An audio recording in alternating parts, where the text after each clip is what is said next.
la présidente.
Good morning once again, dear colleagues. Dobré ráno, milí kolegovia. Poprosím vás, aby ste sa usadili.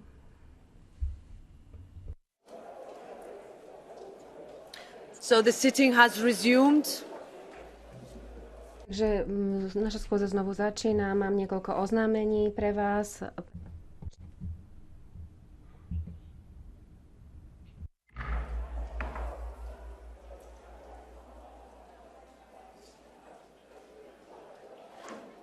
Please take your seats.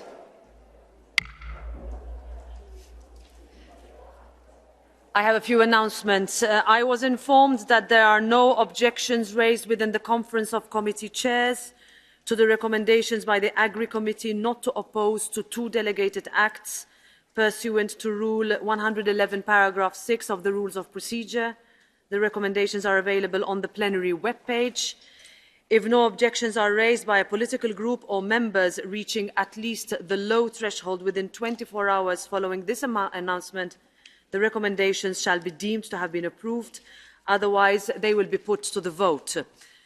I would also like to inform that since the adjournment of Parliament's session on the 15th of December, the President, together with the President of the Council, has signed one act adopted under the ordinary legislative procedure in accordance with Rule 79 of our Rules of Procedure. The title of the Act will be published in the minutes of this sitting. We now come to the order of business. The final draft agenda as adopted by the Conference of Presidents by written procedure on 14th January pursuant to the Rule 157 has been distributed. I also would like to put to the House the following proposal for changes to the final draft agenda with the consensus of the political groups. On Wednesday, there will be an election of Quaestors of Parliament. This second ballot today will be held from 2:30 until 3:15, and the results will be announced at 4 o'clock. And the debates on this afternoon will start at 3 o'clock instead of 2:30. Due to the impossibility for the President of the European Council to be present today, the debate on the European Council and Commission statements on the conclusion of the European Council meeting of the 16th and 17th December is cancelled, and as a consequence, therefore, debates will start with the report by Ms. Schaldemose on the Digital Services Act. A voting session will also take place tonight from 6 o'clock until 7:15, and announcements of those results will be held tomorrow at 9 o'clock. If there are no objections, I think we can proceed, and we move to the next item of the agenda, which is European Council and Commission statements, conclusion of the European Council meeting of 16th December, and also I would like to talk about the Council and Commission statements on the presentation of the programme of activities of the French Presidency. Monsieur le Président de la République française. Mr. President of the French Republic, we're delighted to see you today in the European Parliament hemicycle in Strasbourg. It's the second time this week, although of course the circumstances are very different. I would still like to ask everybody to think for a few seconds about the late President Sassoli.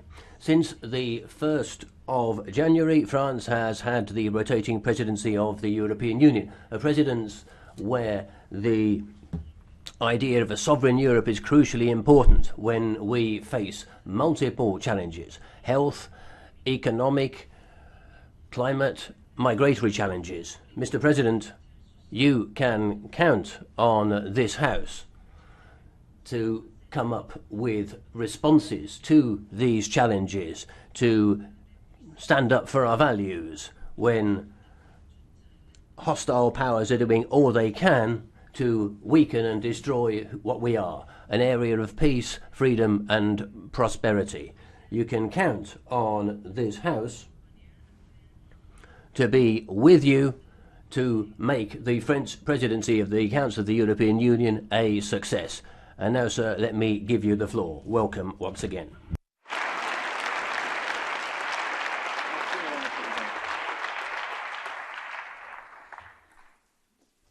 Madame la Présidente. Madam President, Vice Presidents, Commissioners, ladies and gentlemen, honourable members of the European Parliament. Madam President, let me first of all congratulate you on your election. You've said that we're all thinking about your late predecessor, David Sassoli, this morning, who, like all of us, believed in another Europe, a Europe of values which bring us together, a Europe built on a unique model based on freedom, solidarity, tradition and progress. This civilization which has matured over centuries, and for 70 years what we've been trying to build, putting an end to the constant wars on our continent, and in this House expressing in Strasbourg the idea of the will of the people. This Europe which during the pandemic held firm in terms of developing a vaccine and economic recovery. I'm delighted and I'm honoured today to be able to speak to you at the beginning of the French presidency. And I'd like to just share some ideas with you. I can't go through all of the topics. I'm sure we'll come up against them again during the question and answer period. But I want to talk about some of the deep convictions which lie behind our common views and common actions. This Europe I've been talking about, this European integration, is based on three main promises. One, of promise of democracy, which is born here in Europe and was reborn, recast on our continent, given new life in the last 70 years. A promise of progress shared by all, and a promise for peace. And Europe has kept its word as far as these promises are concerned. The Europe in which we're living in was marked by some tragic elements in history, but now, if we look at the Europe in which we live in, these three promises are under threat. And we, not just in the next few months, but the task of our whole generation is to respond, root and branch, to these, giving new life to these promises. I started with the promise of democracy. This is something which marks us out as Europeans, and the French presidency will be one which promotes the values which are ours and can be often looked at as something which we have in perpetuity, but are in fact being weakened because we're a generation which is discovering again how the rule of law and democracy can be made fragile. Liberal democracy, using the word in its political sense, over the last few years, this thing that Europe invented, people seem to think it's getting tired and can't meet the new challenges. But I'm here to tell you how these last few months have shown the management of the pandemic by democracies, with debates in parliaments, with a free press, with research and academic systems which are open and free, has led to decisions which have been taken which protected our lives, protected the economy much better than authoritarian regimes did. What we did was, frankly, together, show that this cliche is wrong, that our democracies are weaker. That's why we're working together to protect liberal democracy. To our electoral processes, which are the subject of foreign interference, to protect the sovereignty of the people.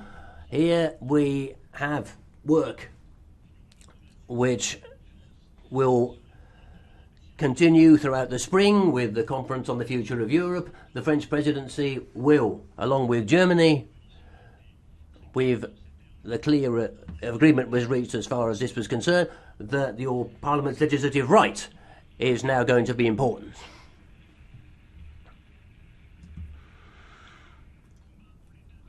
The rule of law. We're fighting for this simple idea, part of the universal human rights, to protect us from the people who get far too carried away as far as these things are concerned. Fundamental rights, it was decided in a sovereign fashion by member states to accept this when they joined the European Union. What do they want to call into question? That people are equal, that each one has a right to have a fair trial in an independent judiciary? And the basic idea that to be more effective, we need to roll back the rule of law. Legitimate changes can be brought in by governments, but that doesn't call the rule of law into question. All of us, before we joined the European institutions, the principles of which were set in motion as a fruit of our common commitment and our common ideas.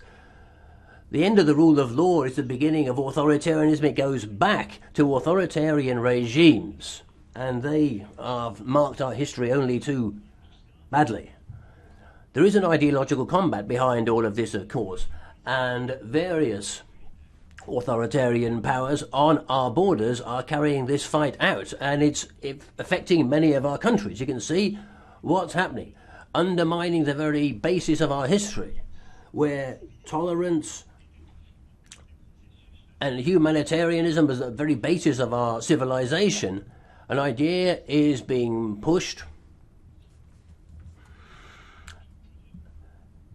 to undermine the sovereignty of our people. So we are going to work against that. We're going to talk, and we are going to defend the power of the rule of law in every instance. I said through dialogue, because it's not a question that the rule of law is some kind of invention made in Brussels, and Brussels are the only thing that can run it. No, that's not true. It's the result of our common history. There were revolutions over the last century to people could free themselves from totalitarianism. So the rule of law is precious. And it's a question of convincing people again who have drifted away from the respect of it. And we need to win over them again. I talked about how unique European democracy is. That also is going to be in part and parcel of this struggle. And I want our European values, which bring us together, which we're proud of and are our strength, we want these to flourish. We had the Charter of Fundamental Rights 20 years ago. The death penalty was outlawed throughout Europe then. So we should use this charter to be more explicit on protecting the environment and recognising the right to abortion.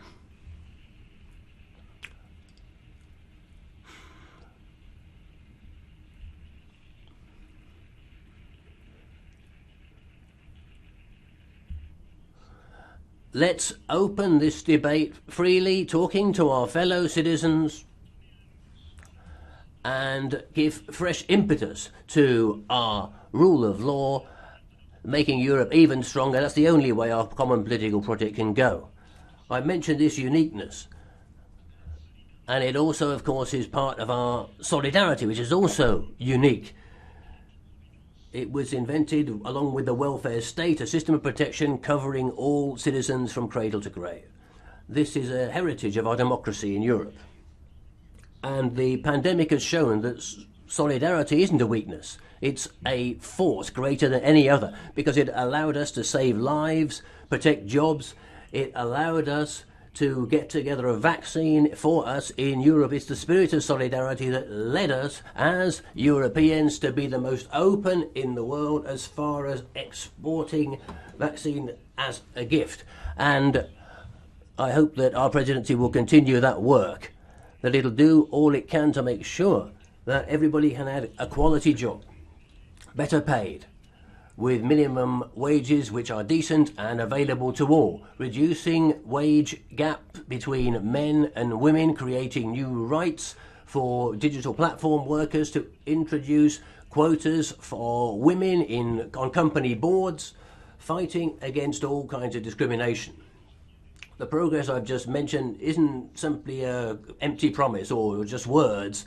These are legal texts which in the next few weeks will be given out to all of us, and which I hope we can make law during this 6 months. We've got the possibility of doing so. Let's do it together.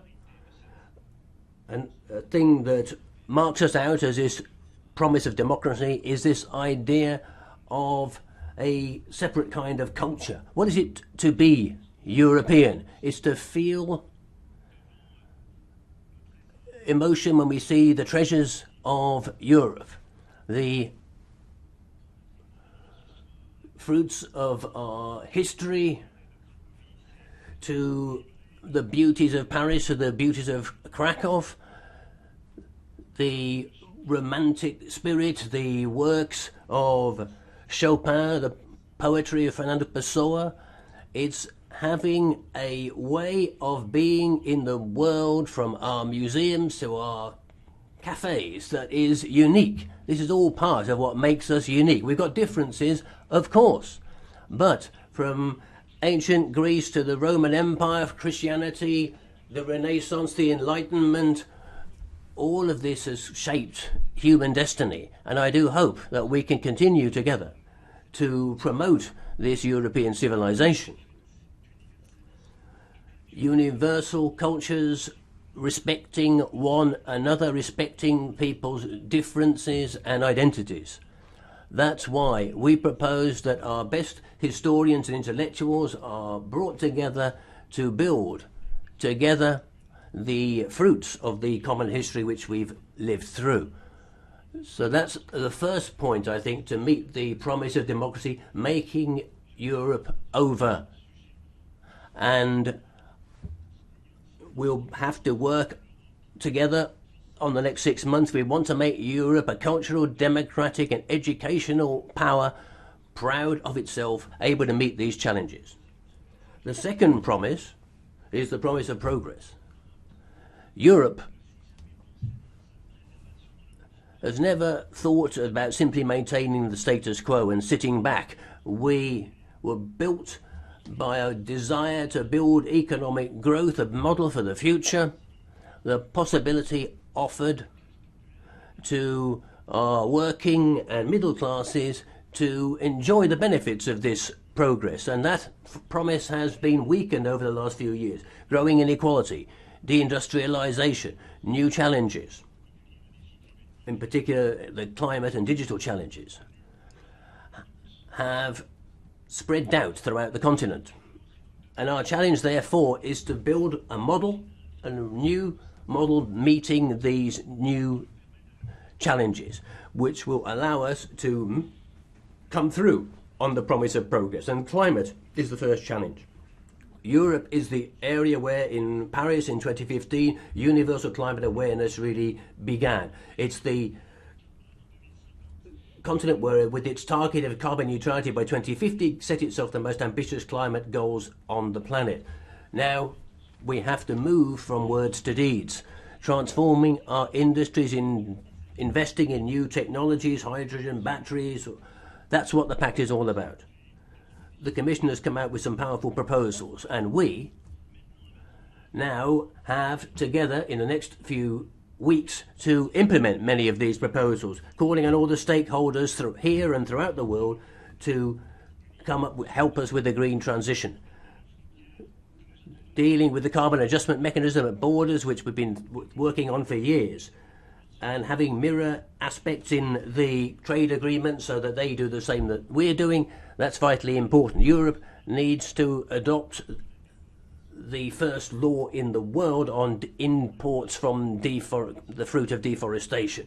So we need to take measures on these issues as the first planks in our strategy. We'll be doing this at national level. We'll also be trying to make certain that the battle for biodiversity and against climate change works as well. We're having a summit on the oceans very soon, where many member states and the Commission have an important strategy to present, because we are a major maritime power, and there too, when it comes to biodiversity, have got an agenda which we want to move forward.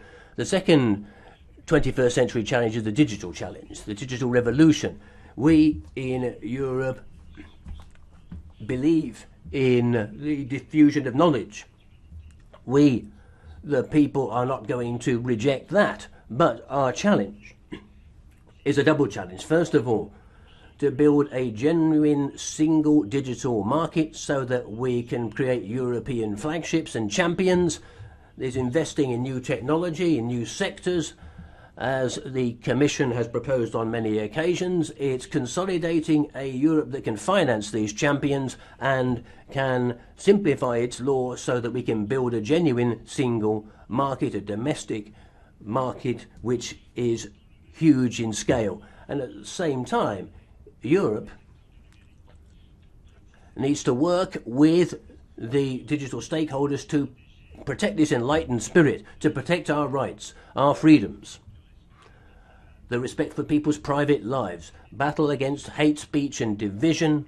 That's why, along with you, honourable members of the European Parliament, we're going to be putting forward important texts which need to be completed, texts on digital services, which you'll be ruling on tomorrow, and in the next few months we could see the emergence of a European digital model which simultaneously will provide for free and fair competition between stakeholders and stop platforms killing innovation and making sure they protect citizens. The second thing the things we need to do will have to allow us to provide economic protection for digital stakeholders, because sometimes these champions don't behave as champions should.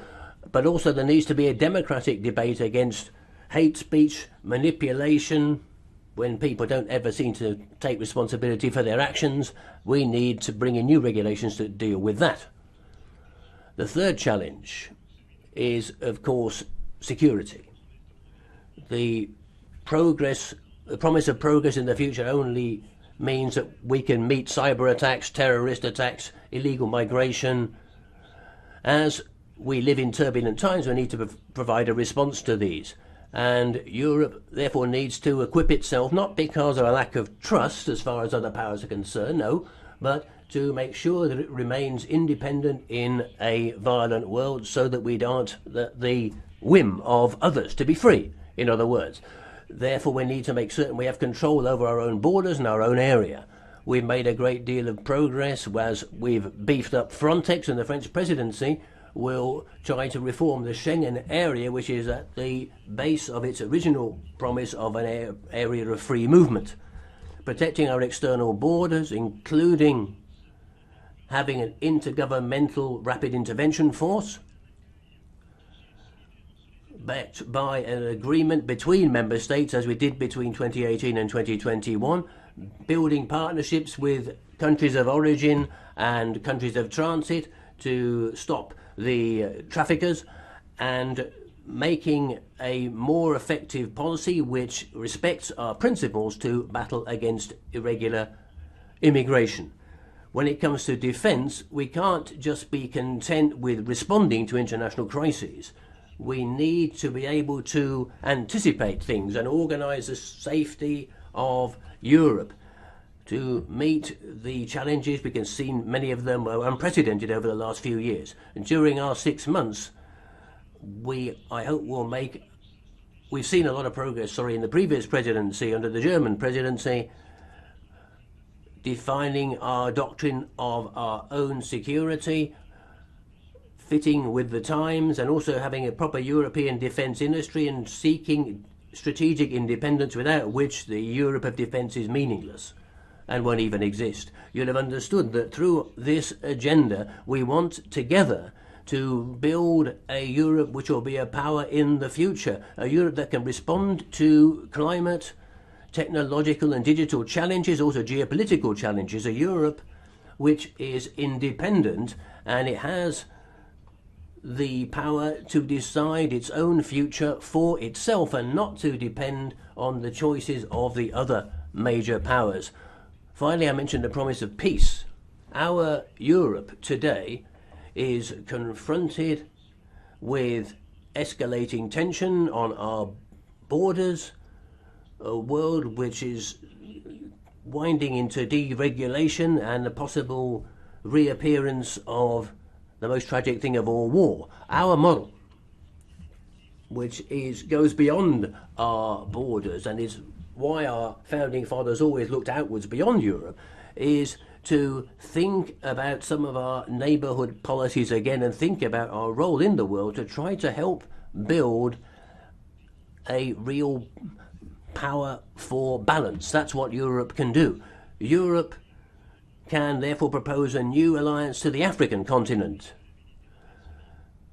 linking the two sides of the Mediterranean. We can't just look at the subject of migration without looking at the deep-rooted causes and see that we have a common destiny with the African continent. It's part of this turbulent world and a part of the future of that continent, but also part of our own future as well. With Ursula von der Leyen and Charles Michel, we've wanted to hold a summit, and we plan to in February, to recast our partnership with the African continent.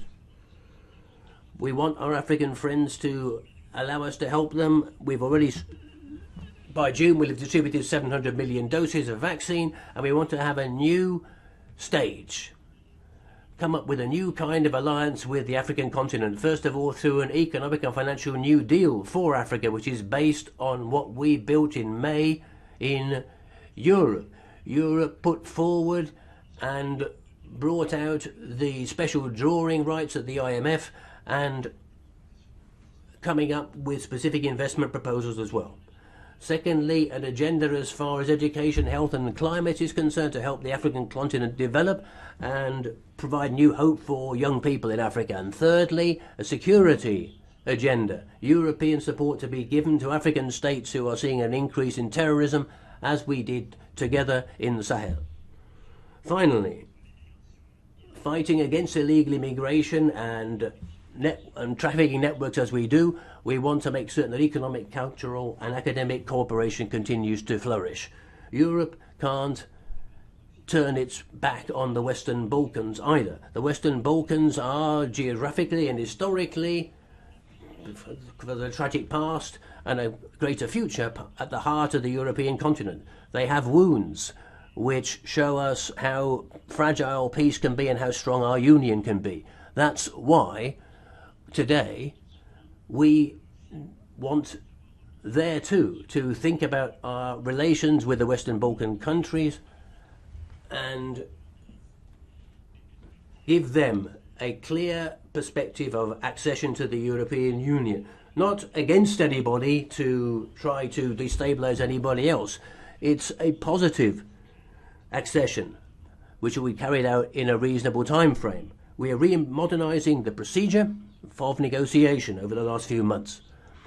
And it's not the present Europe with its rules which can become Europe of 31, 32, 33 member states. We'd be kidding ourselves if we thought that. So, in the framework of the conference and the results expected in May, we need to think about our own rules again and make them clearer, make them easier so that we can decide more quickly and more easily, and also politically be honest about Europe, a Europe where the Western Balkan countries have a place. We need to look again at the way Europe works and the shape of Europe. That's why the conference on the future of Europe should be followed up on a conference by a conference on the Western Balkans dealing with these crucial topics. Europe and the United Kingdom also need to regain trust in one another. I don't want to speak at excessive length, Madam President, but I'll just say that the links of friendship between ourselves and the people of the United Kingdom are there and will remain. Freedom, economic and social progress, what we've done together is too much to just be forgotten. But to continue to move together and work together after Brexit, that means that the UK government needs to commit to itself in good faith, respecting the agreements already concluded with the Union, which we will stick to, and we want to make certain that the agreements entered into are respected. When it comes to the rights of our fishermen or the Northern Ireland Protocol or vital discussions which have to be had in the future. Let's be clear, let's be tough, than say that agreements entered into have to be respected. That's the way to remain friends. Europe wants to be an area of collective security on our continent.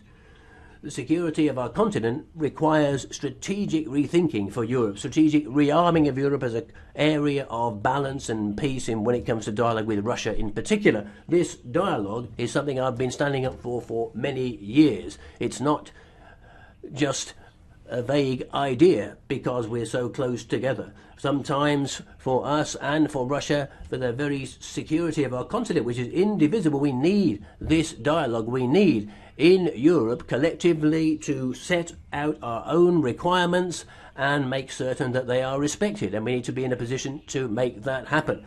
We need to be decisive when it comes to destabilisation, manipulation and interference.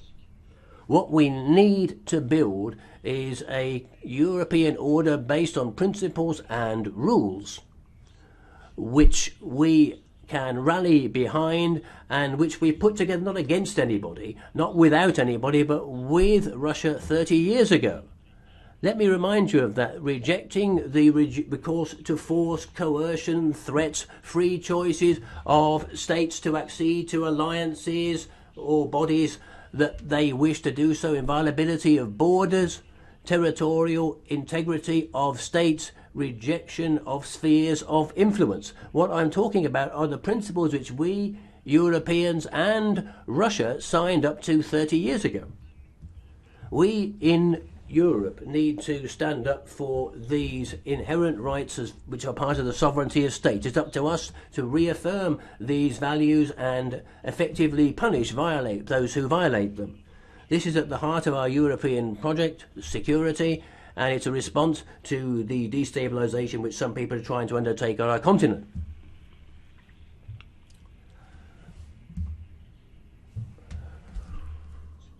That's why we'll continue with Germany in the Normandy formula to look for a response to the conflict a solution to the conflict in the Ukraine, which is crucially important at the moment. And your collective support, ladies and gentlemen, is vital to achieve that. That's why we will make sure that Europe makes its voice heard, its single voice heard when it comes to strategic armaments, conventional weapons, the transparency of military activities, and respect for the sovereignty of all European states, no matter what their history may be. Over the next few months, we should come up with a European proposal building a new order of security and stability.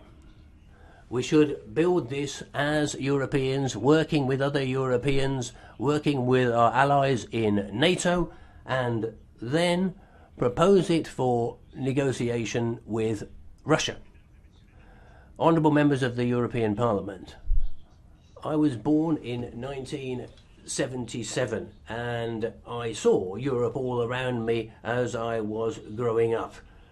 I grew up in northern France, and Europe meant peace. It was just obvious. You didn't have to think about it. Like a lot of you here, I saw a lot of Euroscepticism, the 2005 referendum, the idea that Europe was just a technocracy, delocalization, sovereign debt crisis. Our generations today need to recast our Europe so that it meets its promise of being a democracy, providing progress and providing peace. We need to give ourselves the means to make Europe a cultural, democratic and educational power, a power for the future, a power for balance. In order to do that, we have a number of crucial texts to approve over the next weeks and months, and I count on the close cooperation with the European Parliament, bearing in mind these texts and these shared ambitions. All together, faced with the tyranny of feeble ideas, we need to come up with what unity really means, the desire to take the long view and be bold when we need to. Robert Schuman talks about creative efforts, not banning things, not making things too easy. These creative efforts built Europe.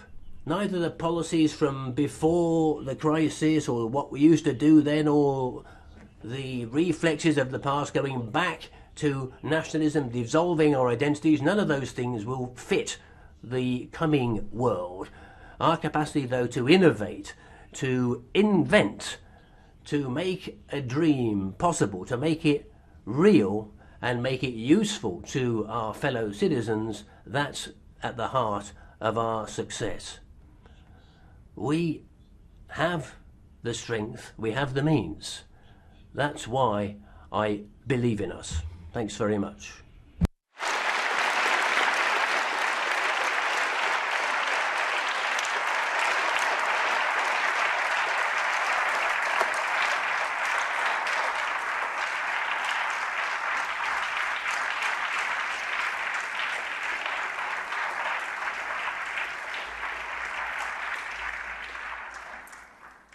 Merci, Monsieur le Président.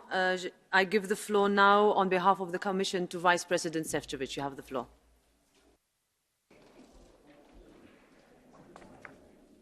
Madame la Présidente, Monsieur le Président de la République. President of the Parliament, President of France, members of the European Parliament, it is a pleasure to speak at the start of this debate. And I'd like to congratulate you, my dear Roberta, on your election as President. Now, I know that President von der Leyen regrets not being able to be present here today in person.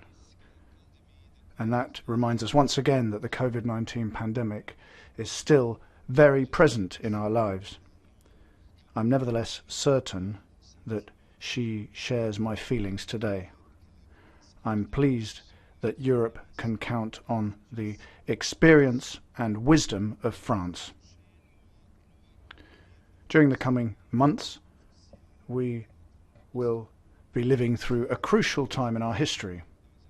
The French presidency begins in an agitated geopolitical context. And indeed, you only need to look at our immediate neighborhood.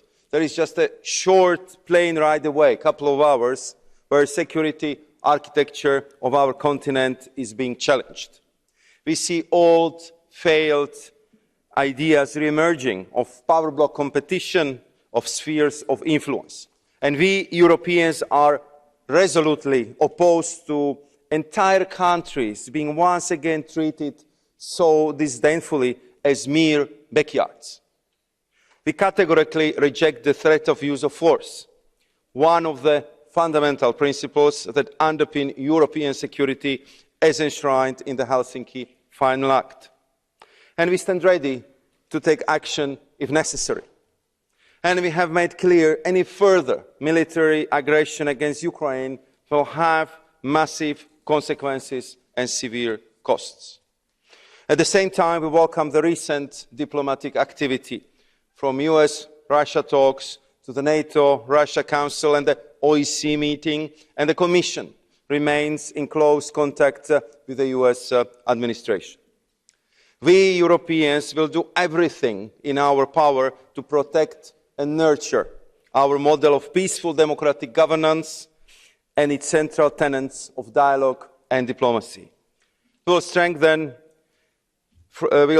it from within and protect it against outside threats, from cyber attacks to hybrid threats, such as we have seen recently on the border with Belarus.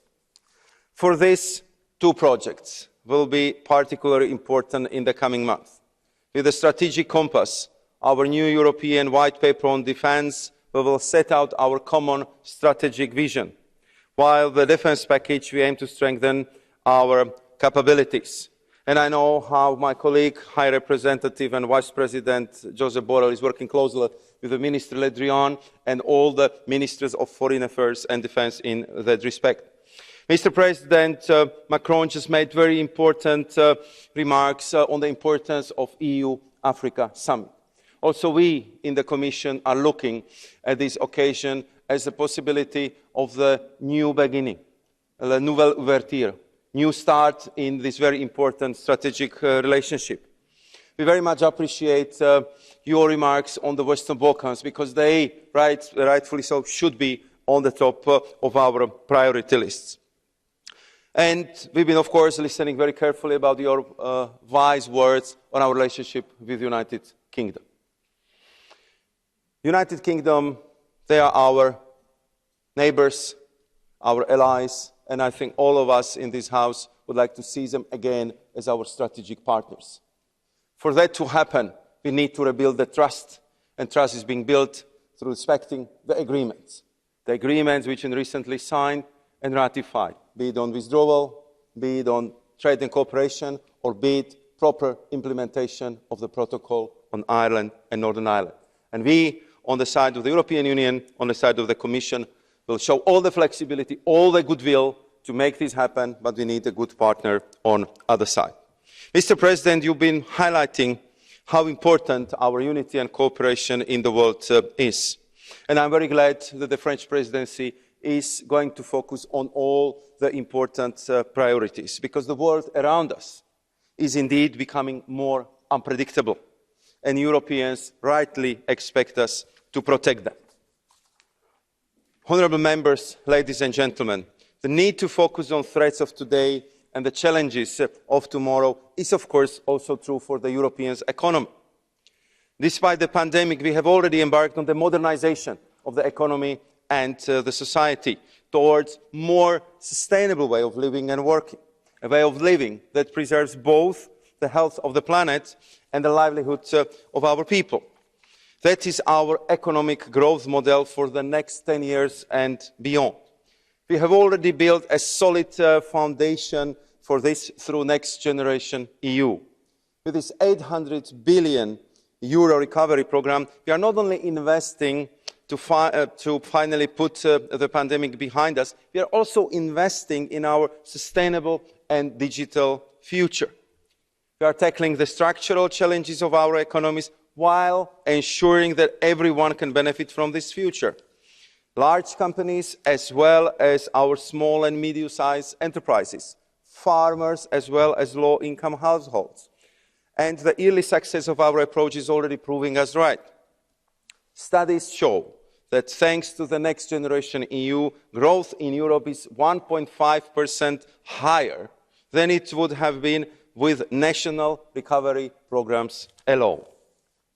Dans le même temps, notre nouveau modèle de croissance doit...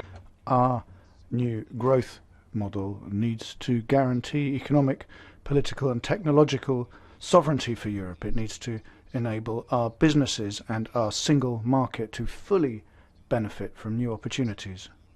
And that's why we want to bring technology back to Europe, ensuring that the smallest semiconductors in the world are manufactured here in Europe. And that's exactly what we're going to do with the European Chips Act that we will be presenting during the coming weeks. They're important for the computers of the world and in all kinds of technology. Without chips, there is no digital world. And I know my colleague, Executive Vice President Vestager, Commissioner Breton, who are also here with us today, will agree with what I say on that. I'm delighted that France is ensuring the supply chain strategies and independence are a key point of its presidency. We need to move into new areas and forge our own destiny by ensuring we have a long-term view. We also have legislation on digital markets and digital services, the Digital Market Act and the Digital Services Act. They are the pillar of our European digital strategy. We're going to limit the powers of internet giants so that we can ensure that competition remains fair, particularly for small and medium enterprises, because they are those that drive innovation here in Europe. They're the ones that pay taxes and the ones that take on board social responsibilities. Ladies and gentlemen, there was no doubt in Simone Veil's mind that a union of democracy is the most powerful and most resilient form of governance possible.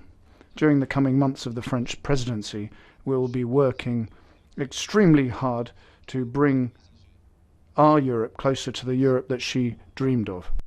And deliver sustainable growth. United, we will defend our values and strengthen our security. And united, we will work for the benefit of all Europeans, each and every day. And this is exactly what such a great Europeans like David Sassoli would like us to do. Thank you very much. Merci beaucoup. Merci.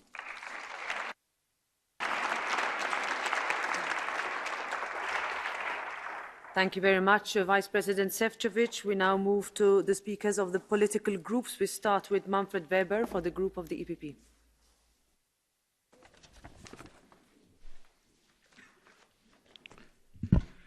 Madam President, sounds good. Mr. President, welcome and thank you for your speech. France is ready. And after your speech, I am sure that Europe will be in good hands in the next 6 months. The priorities are well set, and if I may say, from an EPP point of view, I hear defence, I see industry policy, I see jobs. Your presidency will even organise a conference on the fight against cancer, what I saw. So many EPP priorities are in, and that's why you can count on the biggest political family in the European Union to deliver on these issues. We need progress in Europe. I want to focus in my contribution today on more general considerations. My first consideration is no more words, we need actions now in Europe. We listened to your Sorbonne speech in Athens, you had a great speech in 2018 here in this House, also today. We hear a lot about a vision for Europe, about sovereignty, about a stronger Europe, and I deeply believe in what you say in this perspective for Europe, but in the last 5 years, is Europe really more sovereign than before? Every 6 months we welcome here in this chamber a new presidency. Angela Merkel was here, Prime Minister Janša, Prime Minister Costa. For a Prime Minister it's probably interesting to be here and to present ideas on European stage. For us it is a kind of a routine, and sometimes I even must say a kind of a boring routine, because we hear on the big things on the agenda every 6 months the same. And that's why the question is, can we speed up? And I give you a few considerations, a few examples on this. Since years we know about Putin's behavior. He threatens us. He wants to go to war against Ukraine. He wants to build up an empire of oligarchs against our idea of freedom. And the European Council, let's be frank, is not capable today to put a firm stand in today's world on the table. Nord Stream 2, that's my opinion, must be stopped if there is a military escalation in the Ukraine. But what is going on Council side? And after Afghanistan and Ukraine, I think it's obvious that we need now someone in the Council who goes to the Council and tell them we have to stop unanimous vote on foreign affairs issues. Who will do so? Who will do so? Take rule of law as another example. Article 7 procedure. I voted personally here in this House in favour of an Article 7 against Hungary. And my party today is in Slovakia, in Czech Republic, in Poland with Donald Tusk, the front runners for rule of law and for a pro-European approach. That is EPP today. But on the other hand, I see in Council that Article 7 procedure is not even on the table of the Council. You do press statements among leaders, but when Viktor Orban and when you are sitting together, you are not ready to talk about this. And let's be also clear on the question of voting. You are even obliged to vote now on the Article 7 procedure on Council, but nothing is happening. We fought as Parliament for a binding rule of law mechanism, and Commission will do what we asked them to do, but the Council is not capable to deliver. There are two examples for what I say what I mean when I say we need now actions, not any more words. That is what Europe needs. And if you let me add another point, a second consideration, I think we have to consider that in the Western democracies we see more and more splits. And a real big question for us is how can we keep our societies together? Cities against rural areas, young generation against an aging continent, vaccinated people against unvaccinated people. I try also to explain this on an example. Yellow vest is not only a French phenomenon. Yes, we are committed to the fight against climate change, but when we discuss the issues on Green Deal now in the next years, we have to take care about the poor. Energy poverty is unacceptable for us in Europe. A higher energy costs will also bring high inflation, and that will also be a problem for the poor in our societies. And that's why we have to put this subject in the center of the debate about Green Deal. Otherwise, populism will grow and the transition will fail. And that's why EPP will take care about this. And allow me to add a final point, a more general consideration again on this splitting up about the political concept. You know that I'm a Christian Democrat. My party, as EPP, we are bridge builders by definition. In some of your contributions in the past, I understood that you are more separating between the progressive and the populists to create this split in a society. I don't think that this is healthy on the long run. I don't think so. I think it is good to have a competition in the center of the landscape between different political ideas among Democrats and not creating the split towards the populists. Probably with this approach we make the populists even bigger than they are. And that's why I'm happy, let me say this as an EPP politician, that now with Valérie Pécresse we have a real competition in the center of the landscape. I'm happy about this, and maybe, let's see about the French voters, the French voters will make also gender balance a reality, that they vote the first time for a French female pro-European candidate. So that is allowed as a party politician, if I may say it this way, Mr. President. But what I really like, and what I really like is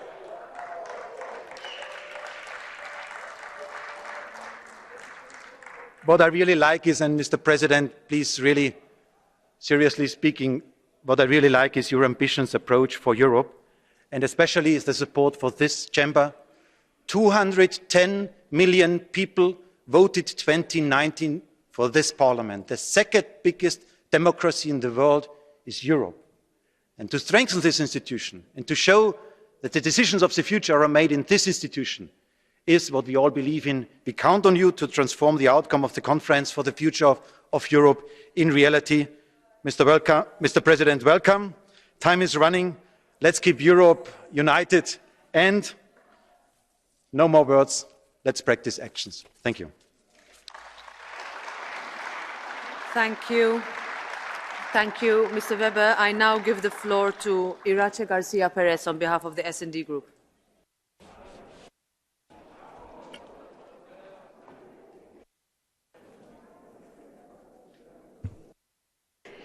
Gracias, Presidenta. Thank you, President. President Macron, welcome to the European Parliament. Your rotating presidency of the Council is taking place at a time when the pandemic has enabled Europe to take historic steps forward in the integration project. In your New Year's speech, you promised a change of direction in 2022 to achieve a Europe that is powerful in the world, fully sovereign, free in its choices, and in charge of its own destiny. Europe will only be powerful in the world if it's able to eradicate poverty and inequalities. European democracy needs the construction of a social Europe that curbs the most damaging instincts of ultra-right-wing populism. We need to conclude the reforms that are on the table, such as establishing minimum wages across the European Union, regulating the working conditions of platform workers, setting out a minimum wage, or the implementation of the Social Fund for the Climate. Our power in the world will also depend on whether we're capable of living in equality, unblock the Anti-Discrimination Directive, support the Gender Violence Directive, and push for the necessary agreements to do away with the salary gap and break the glass ceiling that prevents women from being present on company boards. Europe will have no future if it leaves aside the millions of women that make up half of our population. There will be no present or future if we don't defend the only tool able to protect the values that unite us, the rule of law. We need to apply the conditionality mechanism and maintain a commitment not to approve the Polish and Hungarian recovery plans until their governments return to the path of democracy and comply with Court of Justice rulings. A powerful Europe will be the Europe that takes the lead on an energy transition that's fairer and more sustainable and avoids disastrous climate change. We're aware of the specific circumstances of France and Germany, but the Commission's proposal on nuclear and gas cannot weaken our global leadership on renewable energies, the only green energy sources. France needs to show powerful leadership and take advantage of the European response model that was established during the pandemic. Together, we set up the most ambitious recovery plan in the history of Europe, worth over 750 billion euros, backed up by pooled debt. Now we need to prevent premature adjustments that would kill off our economic growth. Austerity made the richest richer and left the poorest worse off. We need a reform of the fiscal rules that fosters fair growth and supports the public investment necessary to support the priorities that we're establishing in Europe, such as the green and digital transitions. The time has come to step up our plans for a defence Europe. The withdrawal from Afghanistan, the Growth Pact, and the crises with Russia and Belarus should mean that we accept the development of strategic sovereignty. But Europe cannot grow within a fortress. We need solidarity with the world, and the Parliament continues to hope that the Council will agree the only possible tool to avoid the deaths of human beings on our borders, a migration pact which is based on solidarity. Mr. Macron, your presidency won't go down in history because of your talents as a speaker, but as a result of the laws that together we can bring forward. We need to move forward rapidly. The motto of your presidency concludes with the idea of a sense of belonging, and belonging requires public conviction. Put young people and those who are most vulnerable at the heart of your presidency, and they will never again ask you to take the European flag down from the Arc de Triomphe in Paris. Let me hold my hand out to you, because the Socialist and Democrat family wants every citizen to feel a sense of pride when they see the European blue light up monuments in the towns and cities of our Union. As Jean Monnet taught us, we're not forming a coalition of states, We're uniting people. Thank you. Thank you very much, Ms. Garcia Perez. I now give the floor to Stéphane Séjourné on behalf of the Renew Group. Merci, Madame la Présidente. Thank you, Madam President. Congratulations once again on your election. Mr. President of the Republic, Commissioner, let me say by way of introduction that we need, as Manfred Weber said, more deeds and fewer words. I think we all agree with that, but over the last 2 years in Europe, thanks to Europe, things have moved forward. Thanks to Europe, we're the most vaccinated continent in the world. Thanks to Europe, Mr. President, we've set up a European recovery plan in historic dimensions which saved millions of Europeans from unemployment or precarious work. Thanks to Europe, we are the green continent. We'll be carbon neutral by 2050, and this will help the world and help people find work.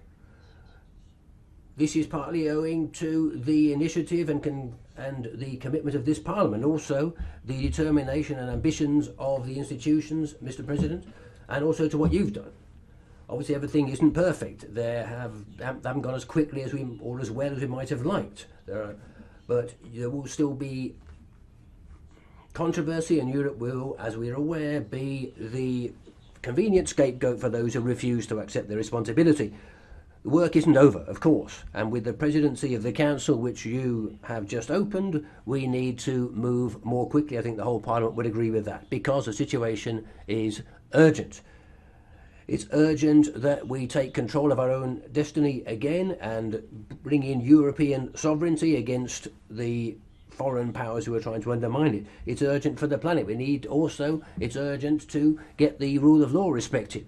It's an urgent matter for our young people who are looking to us for new energy and a new direction. Mr. President of the Republic, you have set a course, and my group will be there. We'll be beside you to try to get our rules and values accepted by the giants of the digital industry, thanks to the Digital Markets and Digital Services Act. We'll be with you trying to go yet further for the planet with the carbon border tax. We want a more powerful European defence. We want fairer trade. We want reimagined minimum wages and new budgetary rules, borders that are better respected, and a recast right of asylum. Mr. President, my group would like to add 2 ideas to what you've put forward for Europeans. First of all, when it comes to equality between women and men, we want the French presidency to be behind the idea of the Simone Veil Pact, which will call on all signatory countries to adopt progressive laws when it comes to parity, sexual and reproductive rights, and the battle against sexual and sexist violence. But also, we want you to be bold with us in helping the Europe of young people. We've been calling on our young people to do a great deal over the last few months. We need to be worthy of them. We want to see, therefore, a platform created to help young Europeans set up a business, to get involved, to find a job or a training course. It won't be easy. We're aware of that. There are still differences in this House and within political groups themselves. But we in Renew Europe are committed to consensus. That's the lies at the heart of this union, we believe. And the German, Dutch, and the political party that my group belongs to are willing to go further. The majority of this Parliament has voted through an agenda for 2024, which is very ambitious. We are willing and ready, because I think the stars are lining up with the French presidency. The commitment is there. The course is clear. Let's let the liars and the cynics bray. They want to cling to things as they are. My group wants to fight to build the future and bring in a proper united Europe more quickly. So, law by law, bill by bill, project by project, reform by reform, we are fighting for a green, free, proud and fully sovereign Europe. The French presidency is coming at a key moment. Everything is in place for it to be a success. And I would recommend just one watchword: be bold, be bold, be bold. Merci. Merci, Monsieur. Thank you very much, Mr. Séjourné. Now for the Green Group, I will give the floor to Yannick Jadot.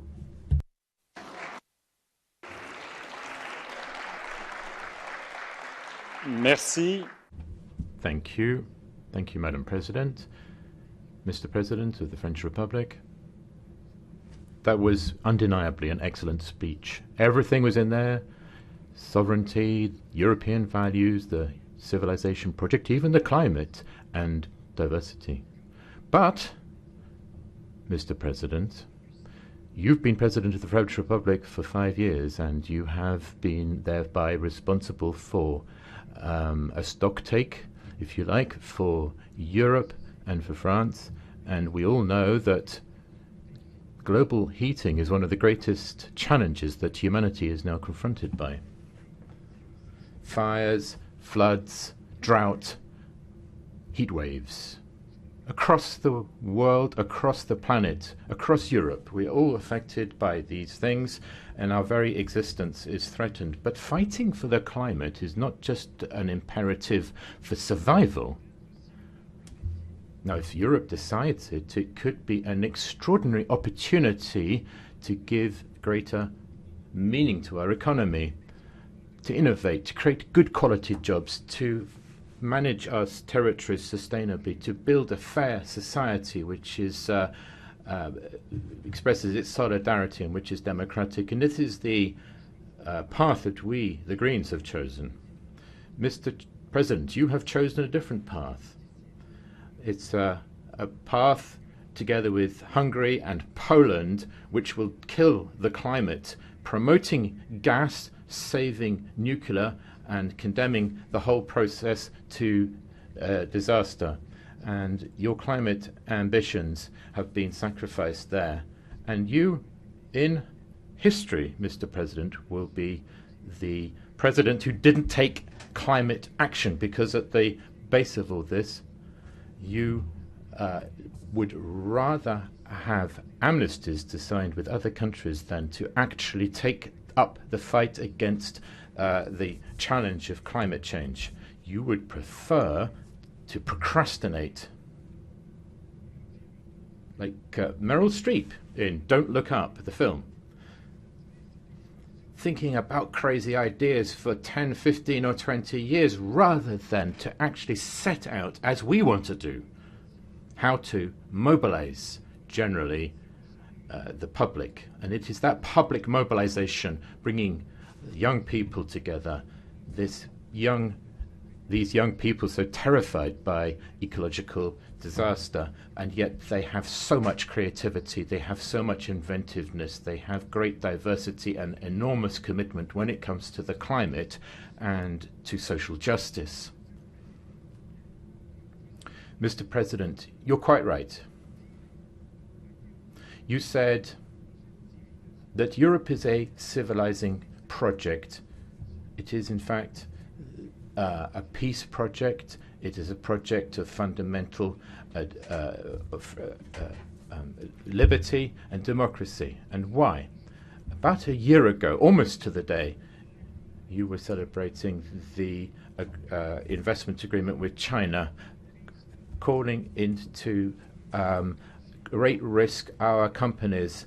And you were celebrating this agreement at a time when the Chinese government the Chinese regime was taking steps against the demonstrators and is continuing to perpetrate a genocide against the Uyghurs.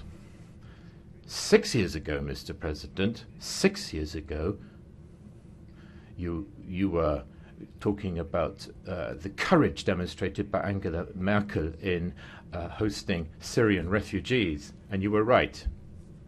You know, on the 24th of November last year, 27 migrants drowned in the English Channel, adjoining thousands of others who have died on our borders. And amongst those victims, there was Mariam.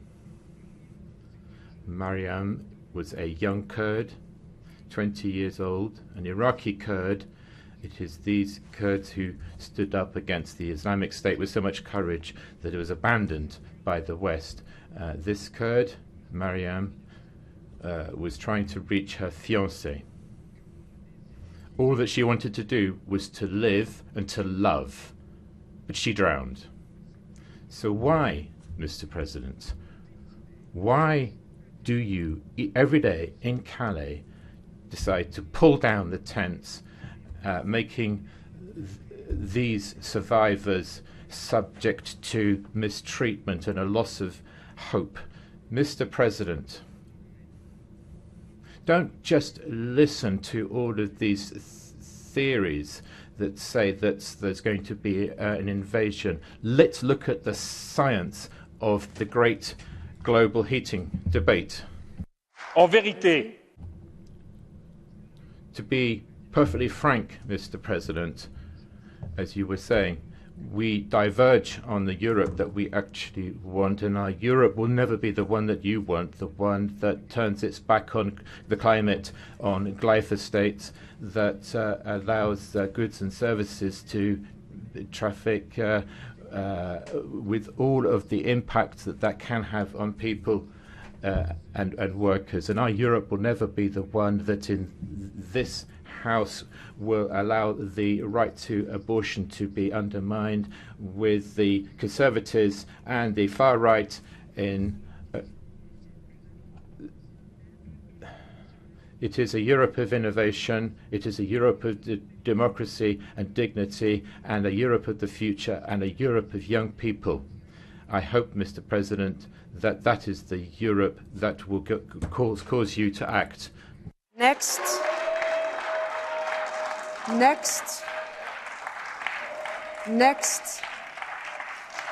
You will understand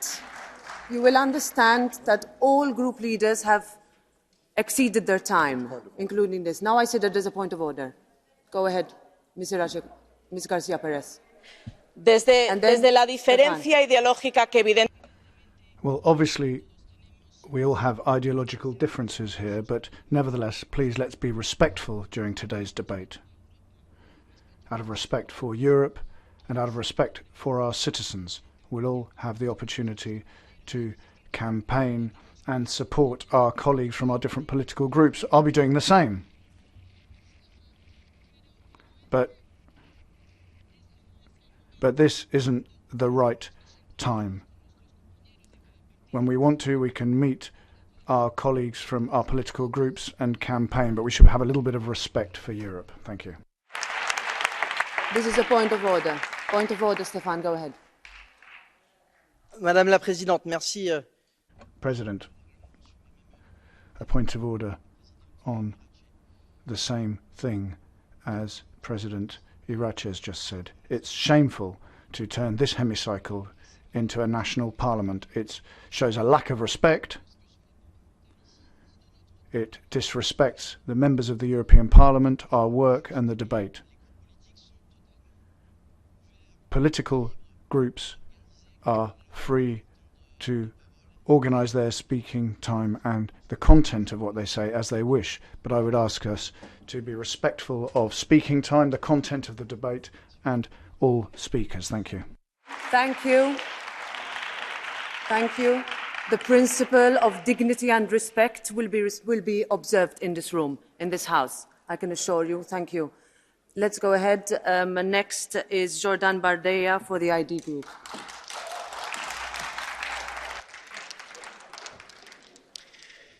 merci Madame la Présidente.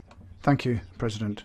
President of the Republic. Europe is now 60 years old. That's your Europe, but ours is 3,000 years old. Your political project is to do away with European nations. We want to save them. French history. You mentioned it and you said you were pleased to find yourself at the head of an organisation that wants to do away with Europe. You and your allies have turned Europe into Erdogan's clown. The United States puppy, and so on for China and Africa. The 21st century needs a greater vision from us. During a recent interview, you talked about wanting to piss off a large portion of the French people, and you also talked about migration. You said you wanted to move forward with the European Pact on migration in a press conference. And this is a legal problem because the European Union will prevent member states from defining their own migration policy. You are going to implement family reunification extended to brothers and sisters, prevent people being taken back to borders, and encourage NGOs in their activities as traffickers. You are undermining the remaining rights of the people, i.e. the right to decide who comes in and who stays out. But what you should be doing is establishing borders, proper borders in France and in Europe. You're instead undermining the legitimate rights of the French people to live in their own home. Will Europe still be Europe if mosques are everywhere? Will it still be Europe if people swear allegiance to the sultans in Turkey and Morocco? I think this will be a different civilization, and they will treat women differently to the way we do. Europe can survive if there are 3% budgetary deficit limits, but we won't be able to survive too much migration. Europe cannot be submerged, and the people of Europe can't be replaced. The upcoming summit will not only decide the fate of France, but that of Europe as a whole. President of France, how can you say that you are a reuniting force in Europe when you've divided France? You have promoted everyone against everyone. You behaved like a liquidator at the head of the French state. Alstom, for example, will remain a permanent symbol of your betrayal of our national interests. The nation has been weakened in its sovereignty, and the people's identity and freedoms have been undermined.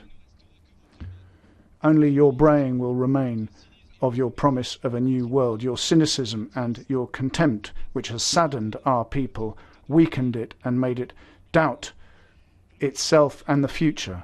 France needs to shine again to express its power, but you switch the lights out.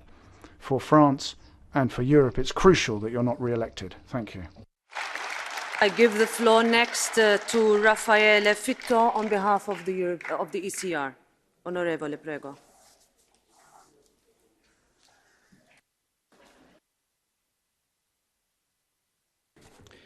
Grazie Presidente, Presidente Macron. Thank you, Madam President, President Macron, Commissioner.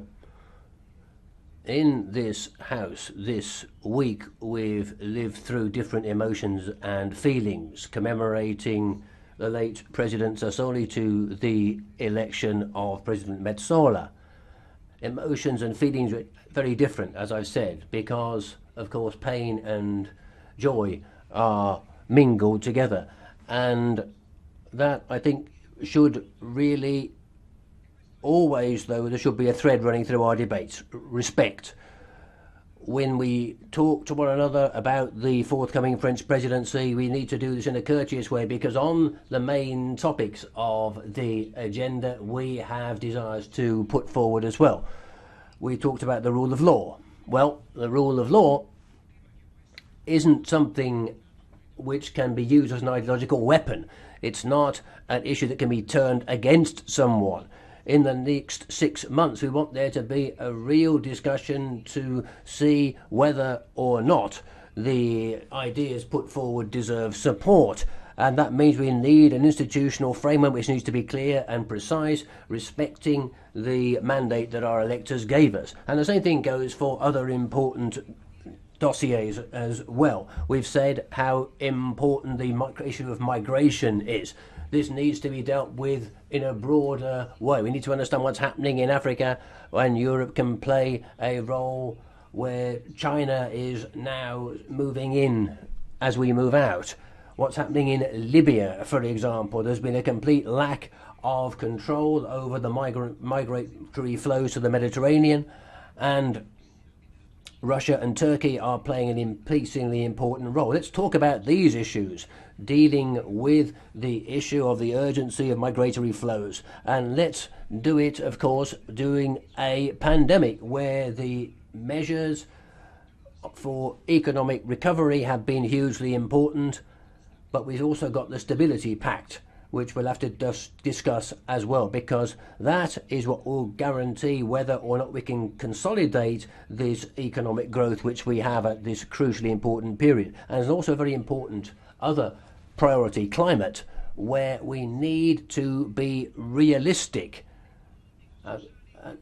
not just looking at the present social entrepreneurial approach that our continent has. We need to be up there with the big producers on a world level. So we have different positions on some of these issues, Mr. President, of course, but that feeling that we've had in the last few days shouldn't leave us. Respect and polite discussion of differences. We believe that our ideas have power. Our proposals have power, and we can do that with the conviction that we are bringing together a project that isn't against anybody, not against Europe. We are here because we want to build a Europe that's different. We want to change the way Europe runs and the way Europe works. Discussion and debate will bring that about. We'll be making proposals to that end. They're not against anybody. We're pushing forward our ideas, convinced, certain that these ideas can represent a great opportunity for the future of Europe. Thanks you. Let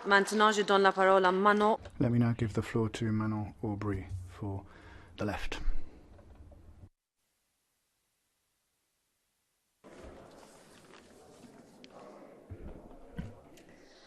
Monsieur le Président. President, you present yourself here today as the champion of a Europe that protects. But who are you actually protecting? Are you protecting social rights when you empty the pockets of the unemployed and delay the directive on platform workers? Are you protecting sovereignty when you sign free trade agreements hand over fist? Are you protecting women when you support an anti-abortion President of the European Parliament? President, it's not enough to have the right to abortion in the Charter of Fundamental Rights. You need to defend that right and accept the extension of its duration when it's discussed in France. You also shouldn't make agreements with states such as Poland who are undermining these kinds of rights. Are you protecting the planet when you ally yourself with the Orban's extreme right to defend gas and nuclear? It's not enough to have the environment in the Charter of Fundamental Rights. You've been convicted for climate inaction in France by a French court as well. Are you protecting fiscal justice when you suck up to business organisations on tax evasion? Are you protecting the rule of law and democracy, which you mentioned many times this morning, when you make deals with Orban during your first visit as President of France, as President of the European Union, and when you disfigure yellow vest protesters? Those who you protest are certainly not people who are struggling, but multinationals and billionaires. You announced with great fanfare a slogan, which is recovery, strength, and a sense of belonging. But in reality, your European achievements are simply arrogance, powerlessness, and plotting. On substance, you're the champion of double-speak and trade-offs. And on substance, you've always been the president of contempt vis-à-vis social protection, which you believe costs shed loads of money, contempt towards the vulnerable who are nothing, contempt against the unemployed who just need to cross the road to find a job, contempt against skivers, the illiterate, and ghouls who are resistant to change. And contempt, which is now expressed vis-à-vis your European partners, and contempt to us, given that you've decided to maintain the French presidency of the European Union during an election campaign. Yes, President, you're the president of contempt, but at least you've admitted it. As you said yourself, you want to piss the people off. The international press has torn its hair out to try and translate that, and it's just as well, because you can say it in every language to the European people. Equality, vete al cuerno. Social justice, scheiß auf Sie. Climate, facciamolo incazzare. Our fundamental rights, piss off. But let's recognise that there are people who don't piss you off. For example, your billionaire friends whose fortunes have doubled during your 5-year term as president. And that sums up the essence of your policies, President. To workers, to the vulnerable and activists, insults and blows. To profiteers and polluters, gifts and sweet nothings. Colleagues, let's not be fooled here. Here, standing in front of you today, is Dr. Emmanuel, who promises the earth on Europe, but you also have Mr. Macron, who scraps social rights, represses demonstrations, and doesn't care about the climate emergency. So how do you expect him to do the opposite in Europe to what he's done in France? The French presidency shouldn't be used for electoral purposes. It's a historic opportunity to reshuffle the pack. A founding act to start with, putting health above profits by waiving patents on COVID vaccines. And that's something that you're systematically opposed to, President. So the charity that you mentioned again today, well, what about that? Millions of people across the world don't have access to vaccines because our country, France, and also the European Commission didn't respect the vote of this Parliament to defend waiving the patents on vaccines. Another priority would be to prevent the austerity straitjacket being restored. It was something that's been turned down during the crisis. In your remote world, these are perhaps just lines on an accounting spreadsheet, but in our real world, these are people. This is social assistance for food, public services, education and healthcare. French said in 2005 that they didn't want to see any more of these rules. Because let's be clear, if we want to renationalise freight services, ban pesticides, develop organic and local canteens, sanction European tax havens, etc., we'll have to go against European rules that prevent us doing that. To conclude, France is a founding member of the European Union. It has social, environmental, non-regression. It should have non-regression clauses so that we don't undermine our rights and don't slow down the fight against climate deregulation. Quoting General de Gaulle is fashionable at the moment, and I think to sum up what he says, we need to have a certain idea of France. We need to be brave. This is the French presidency of the European Union, but it's being sacrificed on the altar of your ambition. But after the French elections, there'll be 2 months to turn things around with someone else in power. Thank you. Thank you. One more reminder, this is not a national debate. We are discussing the French presidency priorities and we need to respect this institution in that regard. Next, I give the floor to Tiziana Beghin for 1 minute.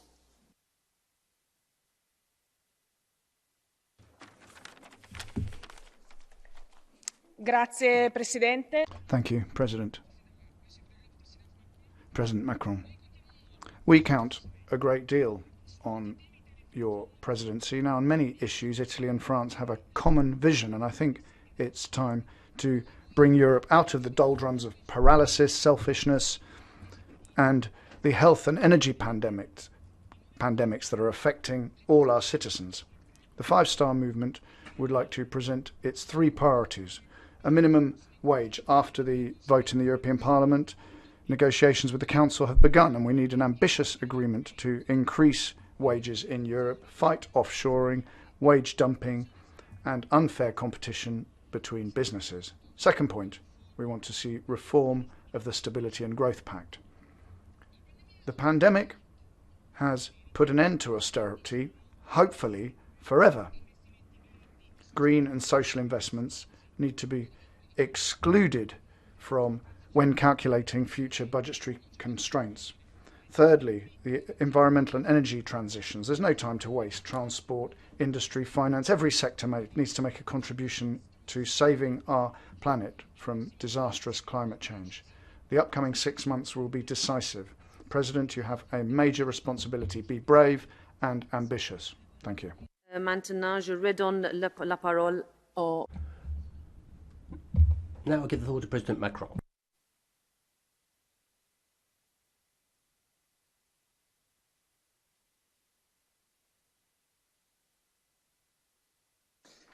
Merci beaucoup, Madame la Présidente.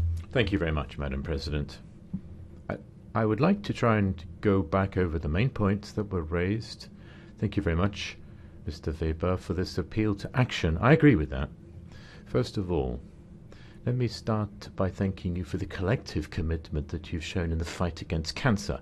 You recalled that there is this need to pursue this strategy, and I know how keen the European Parliament is on that, and a number of initiatives have been taken to that end. We've had a number of working sessions on that during this semester, and there were three main axes there.